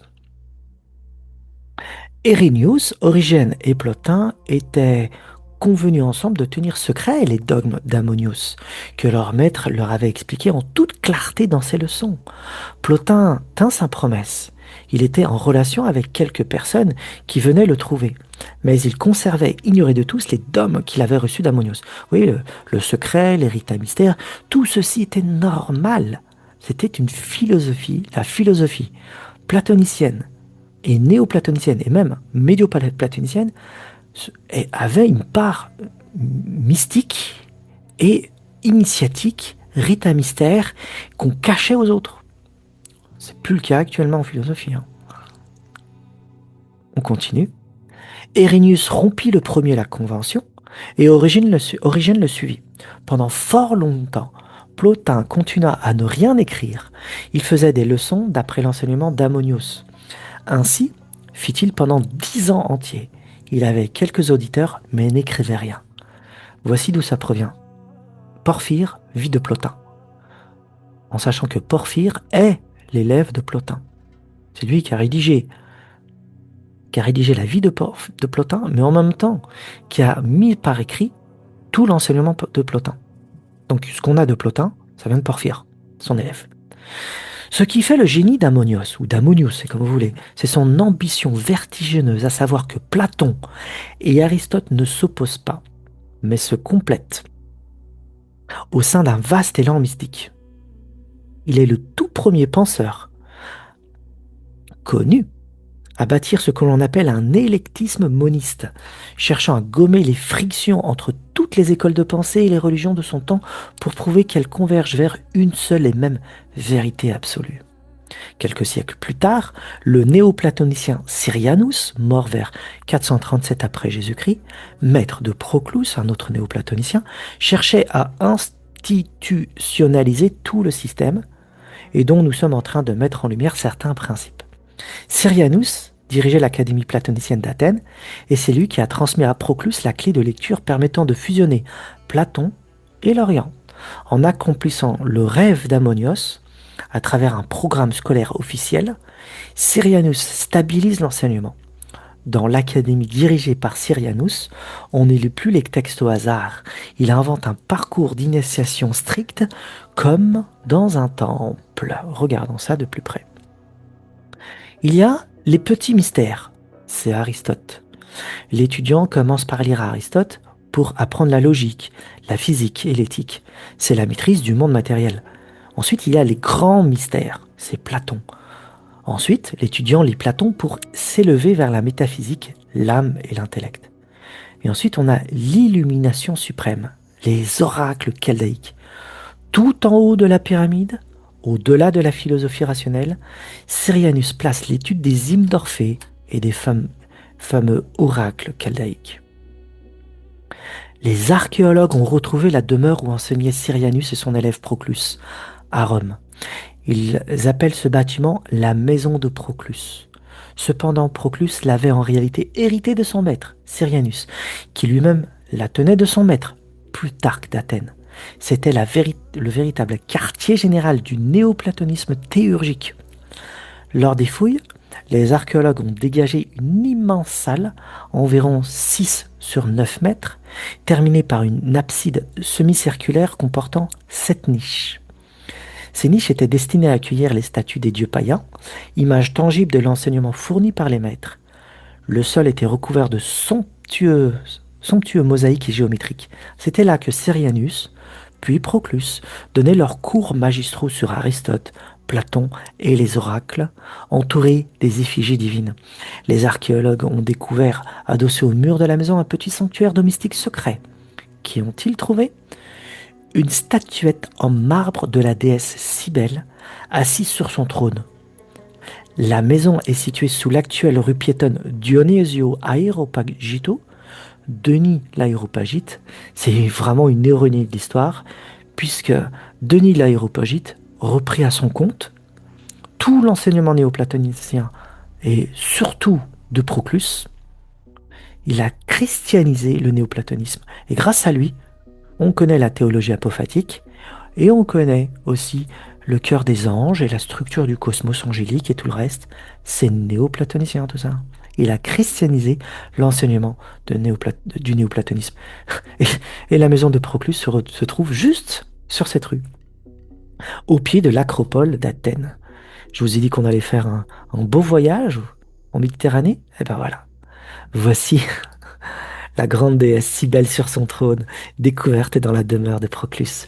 Et n'oubliez pas qui est Cybèle. C'est la déesse mère. C'est la déesse mère, c'est Ishtar, c'est Astarté, c'est Atargadis, c'est Hécate pour les néoplatoniciens. Voici le plan. Hop. Voilà. Donc là, vous avez le théâtre de Dionysos. Ici, vous avez le Parthénon. Donc là, c'est l'acropole. Ça, c'est l'acropole. L'entrée, elle se situe là. On rentre ici. C'est immense. Il faut monter tout ça. Donc on passe par là. On traverse. On arrive par là. Et on est. J'y suis allé. Pour ceux qui ne sont pas allés là-bas aussi, c'est magnifique. Hein. Donc, quand on va pas très loin du théâtre de Dionysos ou de l'Asclépion, il y a la villa ou la maison de Proclus que l'on voit juste là. Elle est juste située à côté, en face de l'acropole. Et c'est là qu'enseignaient tous les grands néoplatoniciens, l'école d'Athènes. Hein, l'école d'Athènes néoplatonicienne, elle est là.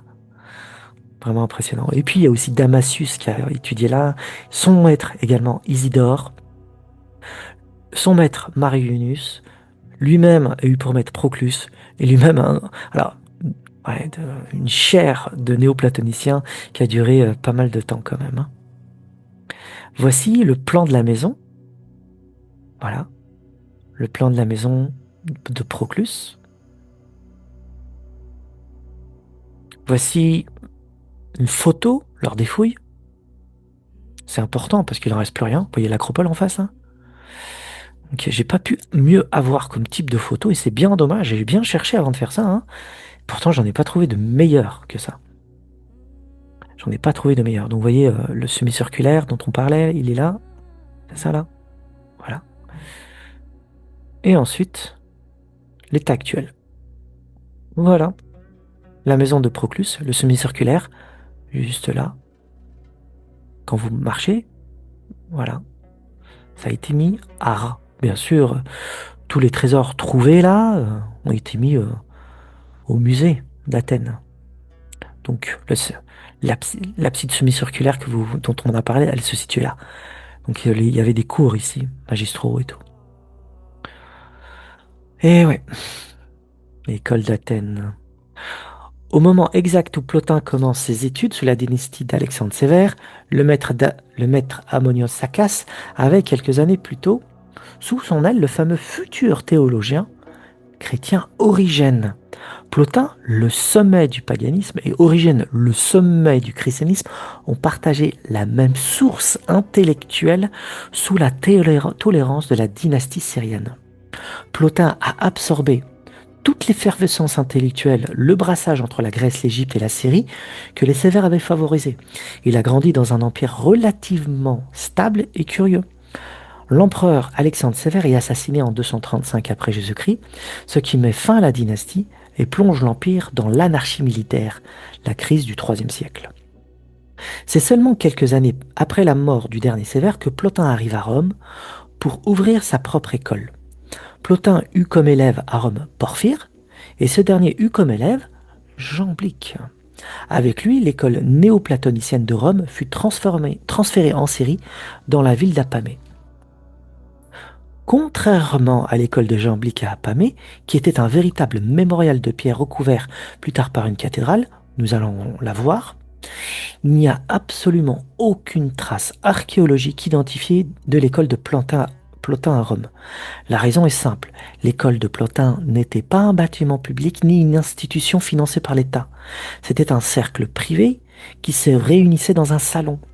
Les textes, notamment la vie de Plotin écrite par Porphyre, nous apprennent que Plotin n'a jamais loué ou fait construire de salle de classe.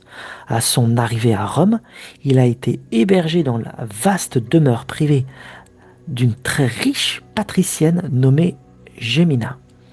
Bien qu'aucun archéologue n'ait pu localiser cette maison sous les rues de la Rome moderne, certains historiens soupçonnent que Gemina aurait pu être la veuve de l'empereur Trébonien Gall, qui a régné brièvement de 251 à 253.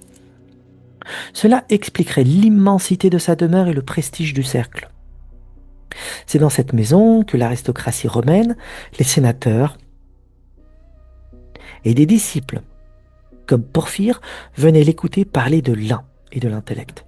Porphyre lui-même venait de Phénicie. Voilà. Il vient de Tyr, Porphyre de Tyr, actuel Liban encore. Donc c'est un oriental. Et, et, euh, et Plotin, c'est un Égyptien, pas de souche, mais un Grec qui vivait là-bas. Enfin, c'est mitigé. Certains disent que c'est vraiment un Égyptien, d'autres un Grec. Tout ceci est assez fluctuant. Mais en terre orientale toujours. Ce qui se passait dans cette maison de Rome ne ressemblait pas à une université moderne, mais presque à un monastère urbain ou à une grande colocation. La maison de Gémina était pleine à craquer. Porphyre raconte que Plotin y vivait avec ses disciples directs, un peu à la manière d'un ashram. Plotin inspirait une telle confiance spirituelle que les nobles romains, sur leur lit de mort, lui confiaient l'éducation de leurs enfants et la gestion de leur immense fortune. L'été, l'air de Rome devenait étouffant et propice aux épidémies. L'école devenait alors nomade. Plotin et ses disciples déménageaient vers le sud, en Campanie, la région de Naples. Ils s'installaient dans la vaste propriété de campagne appartenant à l'un de ses élèves, le riche médecin Zétos. Il y a eu une seule fois dans sa vie où Plotin a voulu laisser une trace de pierre et créer une véritable institution physique qui aura fait le bonheur de nos archéologues. Fort de son amitié avec l'empereur Galien et l'impératrice Salonine, Plotin leur a demandé de lui céder une ville en ruine située en Campanie ainsi que les territoires environnants. Il voulait la rebâtir, l'appeler Platonopolis. Alors vous comprenez, c'est l'idée de Platon, la cité idéale de Platon. Et instaurer les lois politiques de Platon. Ce devait être une cité utopique, un gigantesque monastère philosophique séparé du chaos de l'Empire. Le projet a été torpillé à la cour impériale par des conseillers jaloux ou méfiants de l'influence de Plotin. La ville n'a jamais vu le jour. Julia Mamaea est la fille de Julia Maesa. Vers 224, à la mort de sa mère Julia Maesa, le pouvoir revient au couple mère-fils formé par Julia Maesa et Sévère Alexandre Sévère. Julia Mamaea prend la succession de sa propre mère qu'elle fait déifier. Elle annule les lois scandaleuses mises en place par Héliogabale. Sévère Alexandre confie le respect qu'il éprouve pour sa mère en la nommant consort imperi, impératrice consort. Or, Julia Mamae a rencontré le grand théologien Origène. Oui, Origène, celui qui a étudié dans la même classe que Plotin, auprès d'Ammonios Saccas. La rencontre entre Julia Mamaea, l'impératrice mère, maîtresse absolue de l'Empire romain à ce moment-là, et Origène, le plus grand génie chrétien du IIIe siècle, ressemble à un sommet entre deux chefs d'État de la métaphysique. Cette rencontre eut lieu à Antioche, anciennement en Syrie, aujourd'hui en Turquie. Quand Julia Mamaea fait venir Origène depuis Alexandrie jusqu'à Antioche, elle ne le convoque pas comme un criminel. L'historien chrétien Eusèbe de Césarée raconte qu'elle lui envoie une garde d'honneur militaire pour assurer sa sécurité. C'est inouï. Les légions romaines, qui d'habitude arrêtent les chrétiens pour les jeter au lion, sont utilisées comme chauffeurs VIP pour amener un théologien chrétien dans les salons de l'impératrice. Pourquoi Julia Mamaea veut-elle voir Origène ? Origène est un immense savant. Il connaît Platon, Pythagore et les stoïciens sur le bout des doigts. Julia cherche le mystère de l'univers. Elle a déjà écouté les prêtres païens, les astrologues syriens, les philosophes grecs. Elle veut savoir ce que les chrétiens ont de si puissant intellectuellement. Face à elle, Origène lui explique que Jésus n'est pas juste un charpentier. Il est le Logos descendu dans la matière pour ramener les âmes vers le Dieu inconnaissable. Nous n'avons malheureusement pas les minutes exactes de leur conversation, mais nous savons qu'Origène est resté un certain temps à la cour. Ils ont très certainement débattu de l'immortalité de l'âme, de la nature du premier principe, le Dieu suprême, et de la façon dont l'univers matériel a été créé. Julia ne s'est pas convertie au christianisme. Pour elle, le christianisme d'Origène était une philosophie magnifique, mais c'était une pièce du puzzle parmi d'autres, à placer dans son lararium aux côtés d'Apollonios de Thiamne et d'Orphée. À, 20 à peine 20 ans plus tard, la dynastie syrienne tolérante est balayée. Le nouvel empereur, Dès, un militaire conservateur acharné, déclenche la première persécution générale et systématique contre les chrétiens. Le grand Origène, jadis reçu avec les honneurs par l'impératrice, sera arrêté, emprisonné et atrocement torturé sous Dès. Ses bourreaux feront exprès de ne pas le tuer pour ne pas en faire un martyr, mais il mourra de ses blessures quelques années plus tard. Vous voyez, une immense histoire, hein, la dynastie syrienne et la famille Jamblique. Jamblique était un descendant direct de cette famille royale et sacerdotale d'Émèse. Il avait le même sang qu'Héliogabal et Julia Domna. Il porte en lui le feu des prêtres de Baal et d'Héliogabal. La connaissance de la transe extatique et du culte solaire. Mais contrairement au jeune empereur fou, Héliogabal, Jamblique est un savant.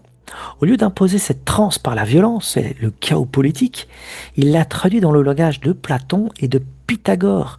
Il fonde son école néoplatonicienne dans une grande ville de Syrie, Apamée. Son aura fut immense. L'empereur Julien, dit l'apostat surnom donné par les chrétiens, n'a jamais rencontré Jamblique en personne. Jamblique meurt vers 235. Julien naît en 331. Après la mort de Jamblique et l'exécution tragique de son successeur Sopater par les empereurs chrétiens, l'école d'Apamée est dispersée. L'un des plus brillants élèves de Jamblique, Édésios de Cappadoce, s'enfuit en Asie mineure, Turquie actuelle, et fonde une nouvelle école néoplatonicienne à Pergame.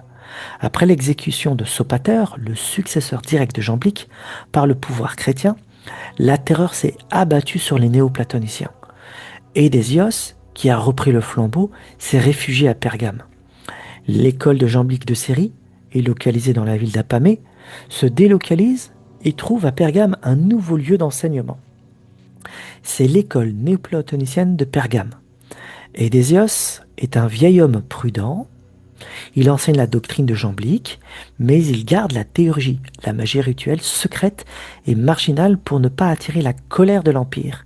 Il se concentre sur la lumière intellectuelle, la théorie pure, pour protéger ses élèves. Maxime est un de ses élèves et il n'a que faire de la prudence. Parmi les élèves d'Édésios, il est l'astre noir. Face à ses condisciples comme Eusèbe de Mindos, qui prône une méditation rationnelle et silencieuse, Maxime est un homme d'action. Pour lui, lire Platon ne sert à rien si l'on ne fait pas descendre la divinité dans la matière, c'est-à-dire la théurgie. Maxime est l'expert du livre sacré des néoplatoniciens de son temps, les oracles chaldéens. Il utilise régulièrement le strophalos, la toupie magique, des encens et de la télestique, l'animation des statues. Quand Édésios vieillit, il n'a plus l'énergie de maintenir un enseignement vigoureux. Ses élèves, qui sont devenus des maîtres à part entière, se dispersent naturellement. Dans l'Antiquité, un philosophe accompli retournait souvent dans sa cité natale pour y fonder son propre cercle et attirer les riches familles locales. Maxime rentre chez lui à Éphèse et Priscus part vers la Grèce, la terre sainte de la philosophie classique. Au même moment, un jeune prince de l'Empire romain se profile sur la scène de l'histoire. Il se nomme Julien. Le jeune prince Julien, survivant des massacres de sa famille par son cousin l'empereur chrétien Constance II, vie cachée, éduqué de force dans le christianisme, il a une soif dévorante pour l'ancienne religion païenne. Il finit par rencontrer clandestinement les élèves d'Édésios. L'historien Eunape raconte une scène cinématographique qui va décider de la vie de Julien.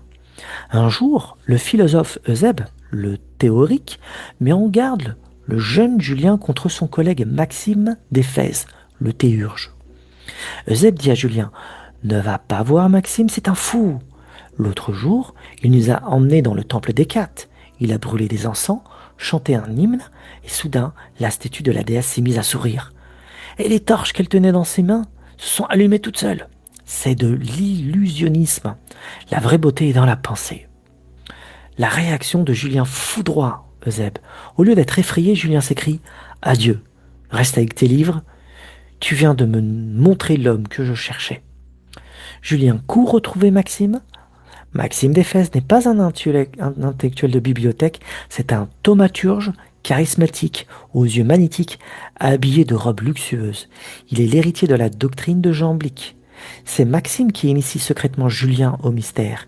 Il lui enseigne les oracles chaldéens, lui apprend à utiliser le strophalos, nous reviendrons sur ce rituel néoplatonicien, et à opérer les rituels solaires. Quand Julien devient, contre toute attente, l'empereur unique de Rome, il ne se contente pas de rouvrir les temples païens, il tente d'imposer le système de Jamblique comme religion d'État. Pour Julien, Jamblique est l'égal des prophètes.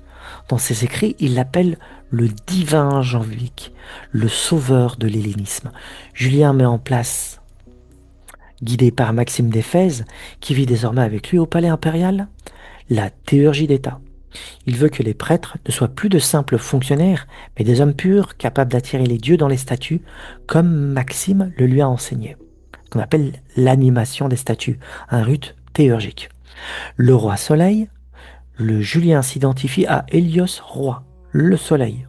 Vous voyez, le Sol Invictus et tout le reste, vous voyez, tout ce dont on a parlé autour du Soleil est pleinement présent.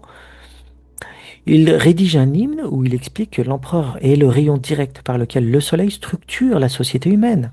C'est l'application politique de la philosophie de Jamblique. Le rejet du christianisme.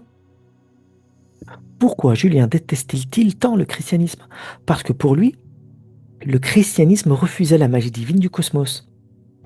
Les chrétiens adoraient un homme mort, Jésus, et des reliques de martyrs. Des os, de la chair morte. Au lieu d'adorer la matière vivante et le grand Agalma, la statue cosmique sculptée par les dieux célestes, l'univers entier est Agalma, un être vivant sculpté par la divinité créatrice et doté de conscience. L'expérience ne dure que 18 mois. En 363, lors d'une campagne militaire en Perse, Julien est frappé au corps par une lance anonyme. Païenne ou chrétienne, le mystère demeure. Il meurt à 32 ans, entouré de ses philosophes dont Maxime d'Éphèse, en discutant de l'immortalité de l'âme, tel un nouveau Socrate. Avec lui meurt le rêve de la théurgie politique. Maxime d'Éphèse sera plus tard arrêté, torturé et exécuté par l'empereur chrétien Valens. Voici un des livres, traduit en français, de l'empereur Julien. Vous voyez, il y a plusieurs discours. Discours de l'empereur Julien, il y a Athémistus contre Héraclios le cynique. Sur la mère des dieux, c'est Cybèle. On a vu Cybèle tout à l'heure dans la maison de Proclus, c'est la mère des dieux bien sûr, contre les cyniques ignorants. Voilà. On a des textes, et c'est un néoplatonicien, l'empereur néoplatonicien. Continuons. Et je vais vous citer des extraits maintenant, tirés de l'ouvrage de Vivien l'Apostat sur la mère des dieux. Alors, qu'est-ce donc que la mère des dieux? La source d'où naissent les divinités intelligentes, attendez. Hop, j'organise un peu mieux le système pour que je puisse bien voir. Voilà, on augmente un peu mieux. Je décale, voilà, comme ça vous pouvez profiter. Qu'est-ce donc que la mère des dieux? La source d'où naissent les divinités intelligentes et organisatrices qui gouvernent les dieux visibles. La déesse qui enfante et qui a commerce avec le grand Jupiter, la grande déesse existant par elle-même. Après, et avec le grand organisateur, la maîtresse de toute vie, la cause de toute génération, celle qui perfectionne promptement tout ce qu'elle fait, qui engendre et organise les êtres avec le Père de tous, cette Vierge sans mère, qui s'assied à côté de Jupiter comme étant réellement la mère de tous les dieux. Car a- avant, ayant reçu, pardon, en elle les causes de tous les dieux hypercosmiques, elle devient la source des dieux intelligents. Cette déesse donc, cette pronoia, fut prise d'un chaste amour pour Attis. Vous voyez que là, on est avec Cybèle, la grande déesse Cybèle. Et on sait que, selon les oracles chaldéiques, c'est Hécate également. Fut prise d'un chaste amour pour Attis, c'est-à-dire qu'elle s'attacha volontairement et de son plein gré, non pas aux formes matérielles, mais plutôt aux causes de ces formes. La fable signifie donc que la providence, pronoia, qui gouverne les êtres sujets à la génération et à la corruption, s'est prise à aimer la cause énergétique et génératrice de ces êtres, qu'elle lui a ordonné d'engendrer principalement dans l'ordre intellectuel, de se tourner volontairement vers elle et d'avoir commerce avec elle à l'exclusion de toute autre nature, tant pour conserver une salutaire unité que pour éviter la propension vers la matière. Vous voyez, Julien, l'apostat, l'empereur Julien, le théurge. Regardez maintenant la ville d'Apamée, en Syrie. En ce lieu se situait l'école néoplatonicienne de Jamblique, ici. Voici sur un autre angle. C'est Et donc vous voyez bien que c'est les bergers et tout ça. Regardez, c'est très beau, c'est très magnifique et quand même c'est extraordinaire. Un vaste ensemble épiscopal doté d'une cathédrale fut construite à l'emplacement de l'ancienne école philosophique de Jamblique. Les archéologues ont fouillé un secteur d'Apamée abritant une riche et vaste demeure de l'Antiquité tardive, dotée de superbes mosaïques à thème philosophique, notamment une mosaïque de Socrate entourée de sages. Tout indique qu'il s'agissait de la maison d'un philosophe de premier plan, très probablement l'école de Jamblique ou de ses successeurs immédiats.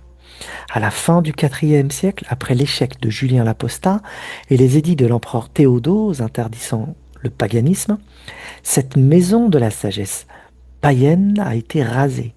Et exactement sur ses fondations, l'église triomphante a bâti un immense complexe, la cathédrale de l'Est, flanquée du palais de l'évêque d'Apamée.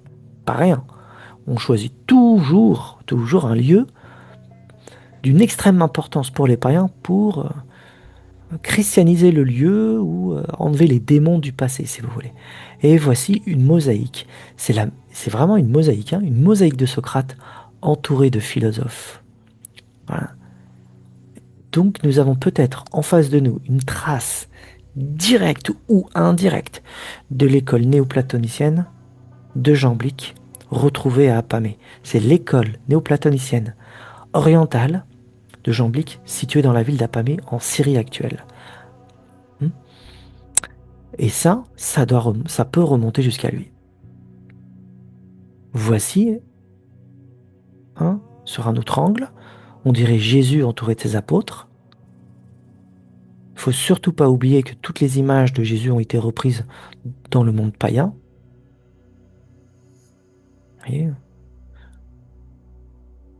Et ici, vous avez, voilà, la cathédrale, voilà, voici la date, probablement d'Apamée, la mosaïque de Socrate. Très beau quand même, hein. L'école néoplatonicienne d'Apamée.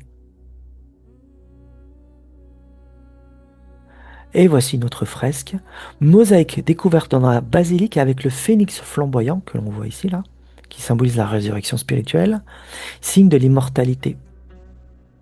Voilà. Donc tout ça, c'est dans la maison de Jamblique ou de son successeur Sopater, l'école néoplatonicienne d'Apamée, et on a bâti par-dessus, bien sûr, le christianisme triomphant.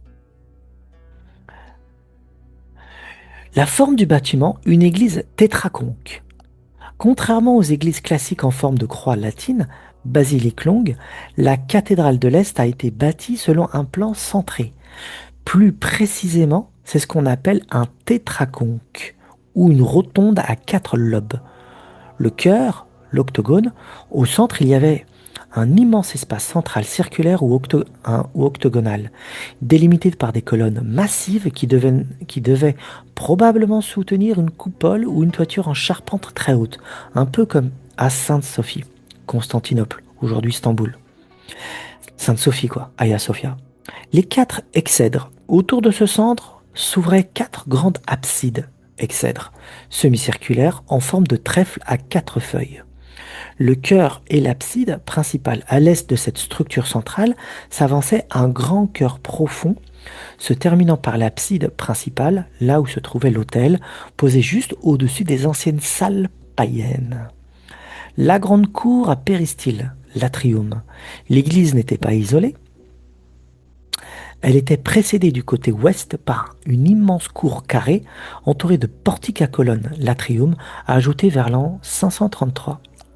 C'est précisément sur cette grande cour que les archéologues ont retrouvé le niveau inférieur abritant les fameuses mosaïques néoplatoniciennes, dont celle de Socrate. Vous voyez, c'est historique. Historique. Donc je vous ai montré la maison de Proclus, l'école néoplatonicienne d'Athènes, trace archéologique, et là, l'école néoplatonicienne de Jamblique, en Syrie, à Apamée. C'est magnifique quand même. Magnifique d'être en présence de ça. L'atrium chrétien a réutilisé et bouché l'ancienne cour de l'école de philosophie. Les bâtiments annexes, le complexe du pouvoir. Le plan ne s'arrête pas à l'église.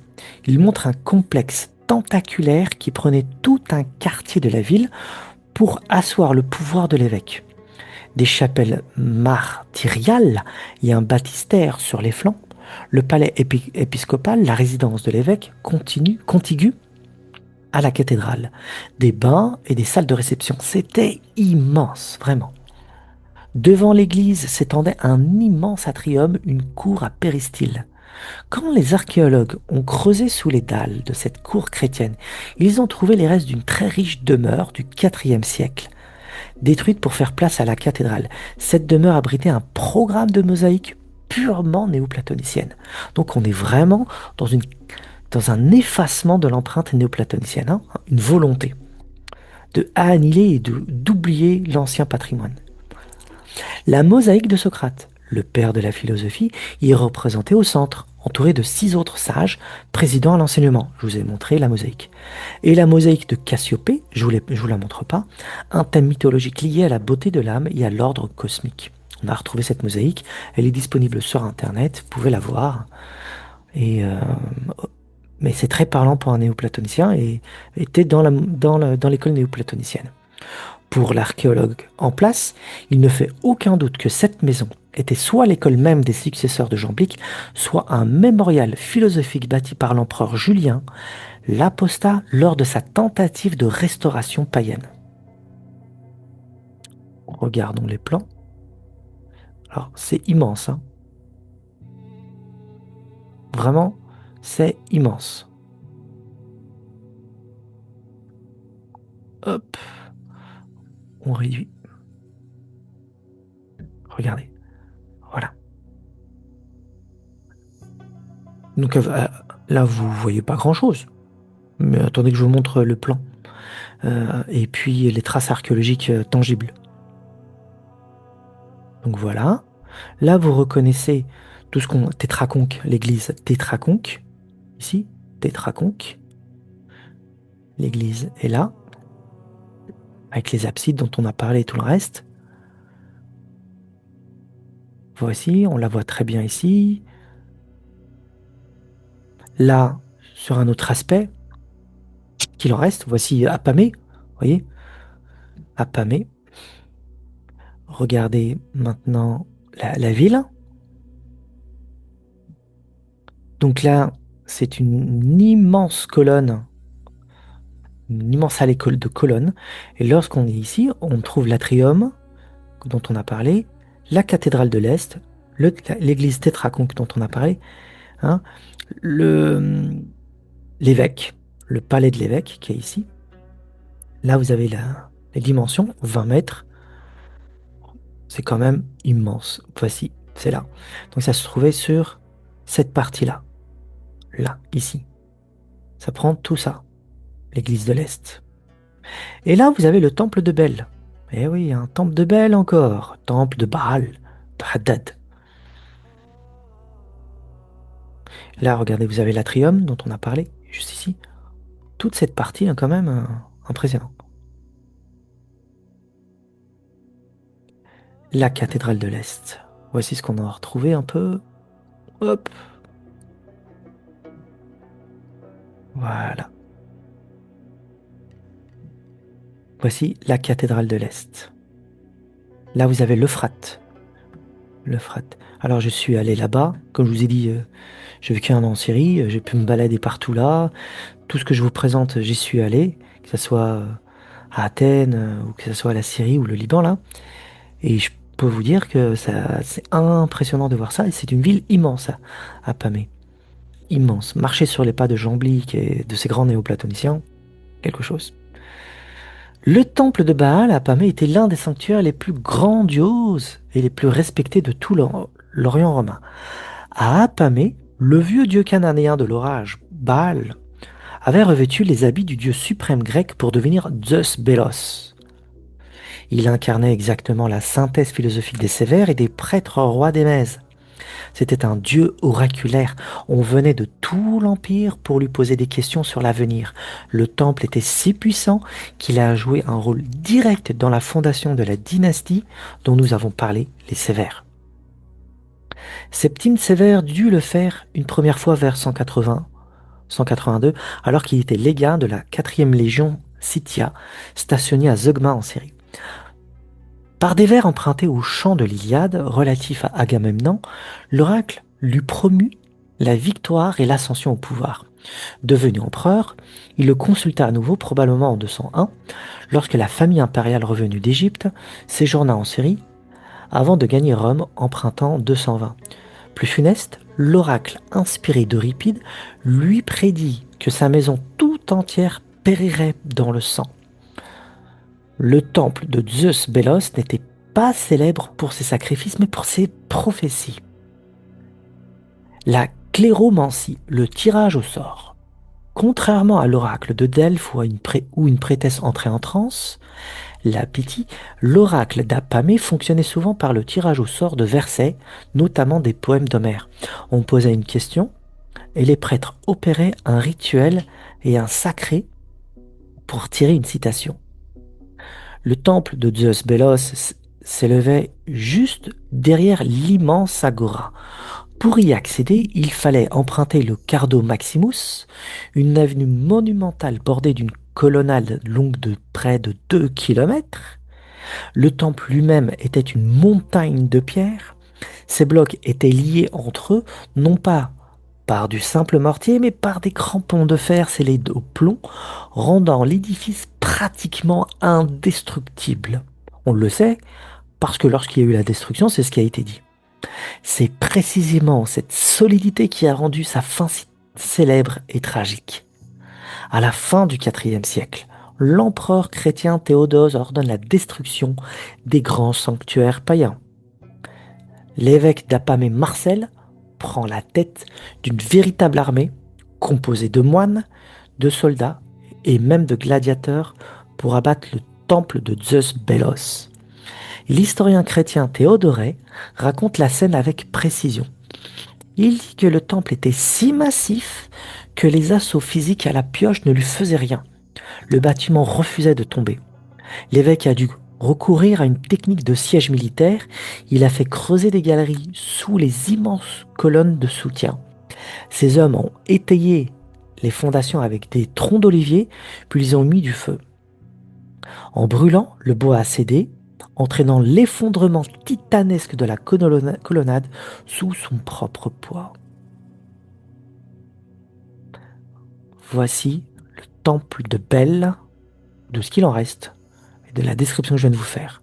Derrière là, ça c'est la colonnade de 2 kilomètres, et là, vous avez les pierres du temple de Bel, Baal, si vous voulez.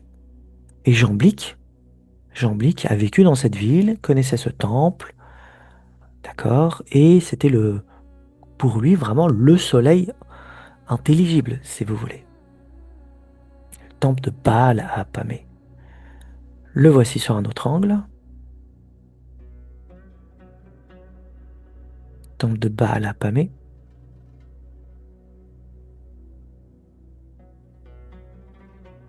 Et voici comment était perçu le dieu Baal Hélios à Apamé. C'est ce qu'on a retrouvé. Il ressemble étrangement au Baal que l'on a vu à Palmyre et étrangement au Baal de Baalbek. Ah oui, c'est le même. C'est un Hélios, c'est un soleil. Voilà, c'est l'empereur Julien l'Apostat le décrit en ces termes et tout le reste. Donc voici la lignée ininterrompue des grands maîtres, on les appelle les diadoques, d'Ammonios jusqu'au dernier exil de Damasius, divisé par le lieu d'enseignement successif. La racine, c'est l'Égypte. Nous avons Ammonios Sakias. C'est l'école d'Alexandrie. On est en Égypte. Le rôle, il n'écrit rien, tout est oral. C'est un portefaix, un porteur de sac devenu maître.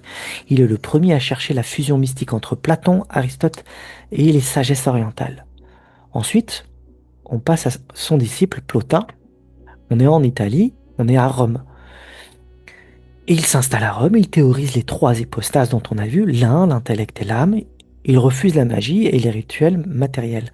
On a son élève, Porphyre de Tyr. On est toujours à Rome, bien qu'il parte en exil à un moment en Sicile. Et c'est là-bas où il a écrit d'ailleurs les Énéades et tout. Et il a aussi écrit des lettres avec Jamblique. Et c'est de Sicile jusqu'en Syrie qu'il a écrit ces ouvrages-là, des lettres. Bon, élève de Plantin dont il édite les textes, les Énéades, il est le grand adversaire du christianisme et de la théurgie matérielle. Et ensuite, on passe à Jamblique, c'est la révolution théurgique. Et on est en Syrie, cette fois-ci, et l'Asie. On est à Pamé, je vous ai montré où c'était, élève de Porphyre avec qui il se fâche.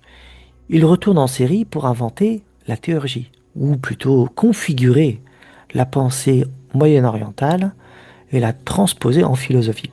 Il intègre la magie, les oracles chaldéiques et les dieux païens comme la triade de Baalbek au système de Plantin. Note, Jamblique forme Édésios, comme on l'a vu, qui fonde l'école de Pergame en Asie mineure, laquelle formera l'empereur Julien l'Apostat. Mais la ligne principale se déplace ensuite vers la Grèce. On l'avait vu. Ça, c'est l'école de Pergame. La cathédrale scolastique, c'est la Grèce. C'est la refondation de l'Académie d'Athènes. Les philosophes s'y installent pour synthétiser et consolider le système de Jamblique. Il y a d'abord le fondateur de l'école d'Athènes, Plutarque. C'est la fameuse maison de Proclus, dont on a parlé tout à l'heure. Il ramène le néoplatonisme, version jamblique, dans la ville de Platon et fonde l'école néoplatonicienne d'Athènes. Ensuite, il y a son successeur, Syrianus. Toujours à Athènes, est élu comme c'est l'élève de Plutarque. Il institue le cursus officiel. Aristote d'abord, Platon ensuite, Orphée et les oracles au sommet. Je vous ai montré ça tout à l'heure. Enfin, oui, je vous l'ai montré précédemment. Il fait de Cybèle et Hécate le centre de la mystique. Vous voyez, je vous ai montré une statue découverte dans la maison de Proclus, mais aussi dans le texte de Julien l'Apostat, sur la mer, c'est de Cybèle dont on parle, et c'est Hécate. Ensuite, on a Proclus, l'immense Proclus. On est toujours à Athènes, élève de Syrianus, le grand architecte. Il met tout le système en équation mathématique et théologique colossale. Éléments de théologie, et ainsi de suite. Ensuite, on est vers la fin, là. Le crépuscule et l'exil. On est avec Marinus de Néapolis, école d'Athènes, successeur direct et biographe de Proclus. Mathématicien brillant, il maintient l'école sous une pression chrétienne grandissante. Et ensuite, on a Isidore d'Alexandrie. Il est à Athènes, il fuit, puis fuite vers Alexandrie. C'est-à-dire il va s'y réfugier plus tard. Son élève, c'est l'élève de Marinus. C'est un mystique pur, moins intéressé par la logique que par l'illumination divine. Et on a le dernier grand maître de l'école néoplatonicienne d'Athènes, Damasius, qui est le dernier. Eh bien, il est à Athènes, puis s'en va à Ctésiphon, et ensuite, il est obligé de revenir. Bon, il est élève de Isidore, le dernier diadoque. Il pousse la philosophie à sa limite absolue avec l'ineffable. En 529, chassé par l'empereur Justinien, il ferme l'école d'Athènes, c'est-à-dire la maison de Proclus. Vous voyez? Donc la maison de Proclus a une importance capitale dans l'historique, puisque c'est là où l'école néoplatonicienne se termine et la pensée de l'Antiquité se termine. Il y a eu Alexandrie, bien sûr, mais l'école d'Athènes est fermée et l'exil des néoplatoniciens est parti, partent vers justement la cour du roi perse Khosrow avec 6 autres philosophes qu'on appelle les 7 sages de l'exil, dont le dernier des néoplatoniciens, Simplicius. Voilà, vous avez maintenant en mémoire, en visuel, vous avez la lignée des maîtres néoplatoniciens. Du père du néoplatonisme Amanius Saccas jusqu'au dernier Damasius ou Simplicius. Et je vous ai montré énormément de lieux, voyagez avec moi. Et voilà, vous remarquez que c'est un cœur battant, vivant, beaucoup de traces archéologiques. C'est pas fini encore. Dans les autres vidéos, il y aura d'autres traces archéologiques. En l'occurrence, il y aura Alexandrie. Je vous montrerai Alexandrie, hein, où il y avait Hypatie, et puis d'autres néoplatoniciens, l'école d'Alexandrie. Et on étudiera plus en profondeur Jamblique aussi. Et donc, c'est une grande fresque sur les néoplatoniciens et les néoplatoniciennes, j'en parlerai aussi. Une grande fresque sur la spiritualité des néoplatoniciens, parce que c'est notre spiritualité occidentale, il faut la récupérer. Donc il faut mettre de la clarté à tous ces enseignements, mais aussi aligner. On n'apprend pas ça à l'école, on n'apprend pas ça dans un livre ordinaire, et donc il faut remettre tout correctement. Je vous remercie infiniment pour votre écoute.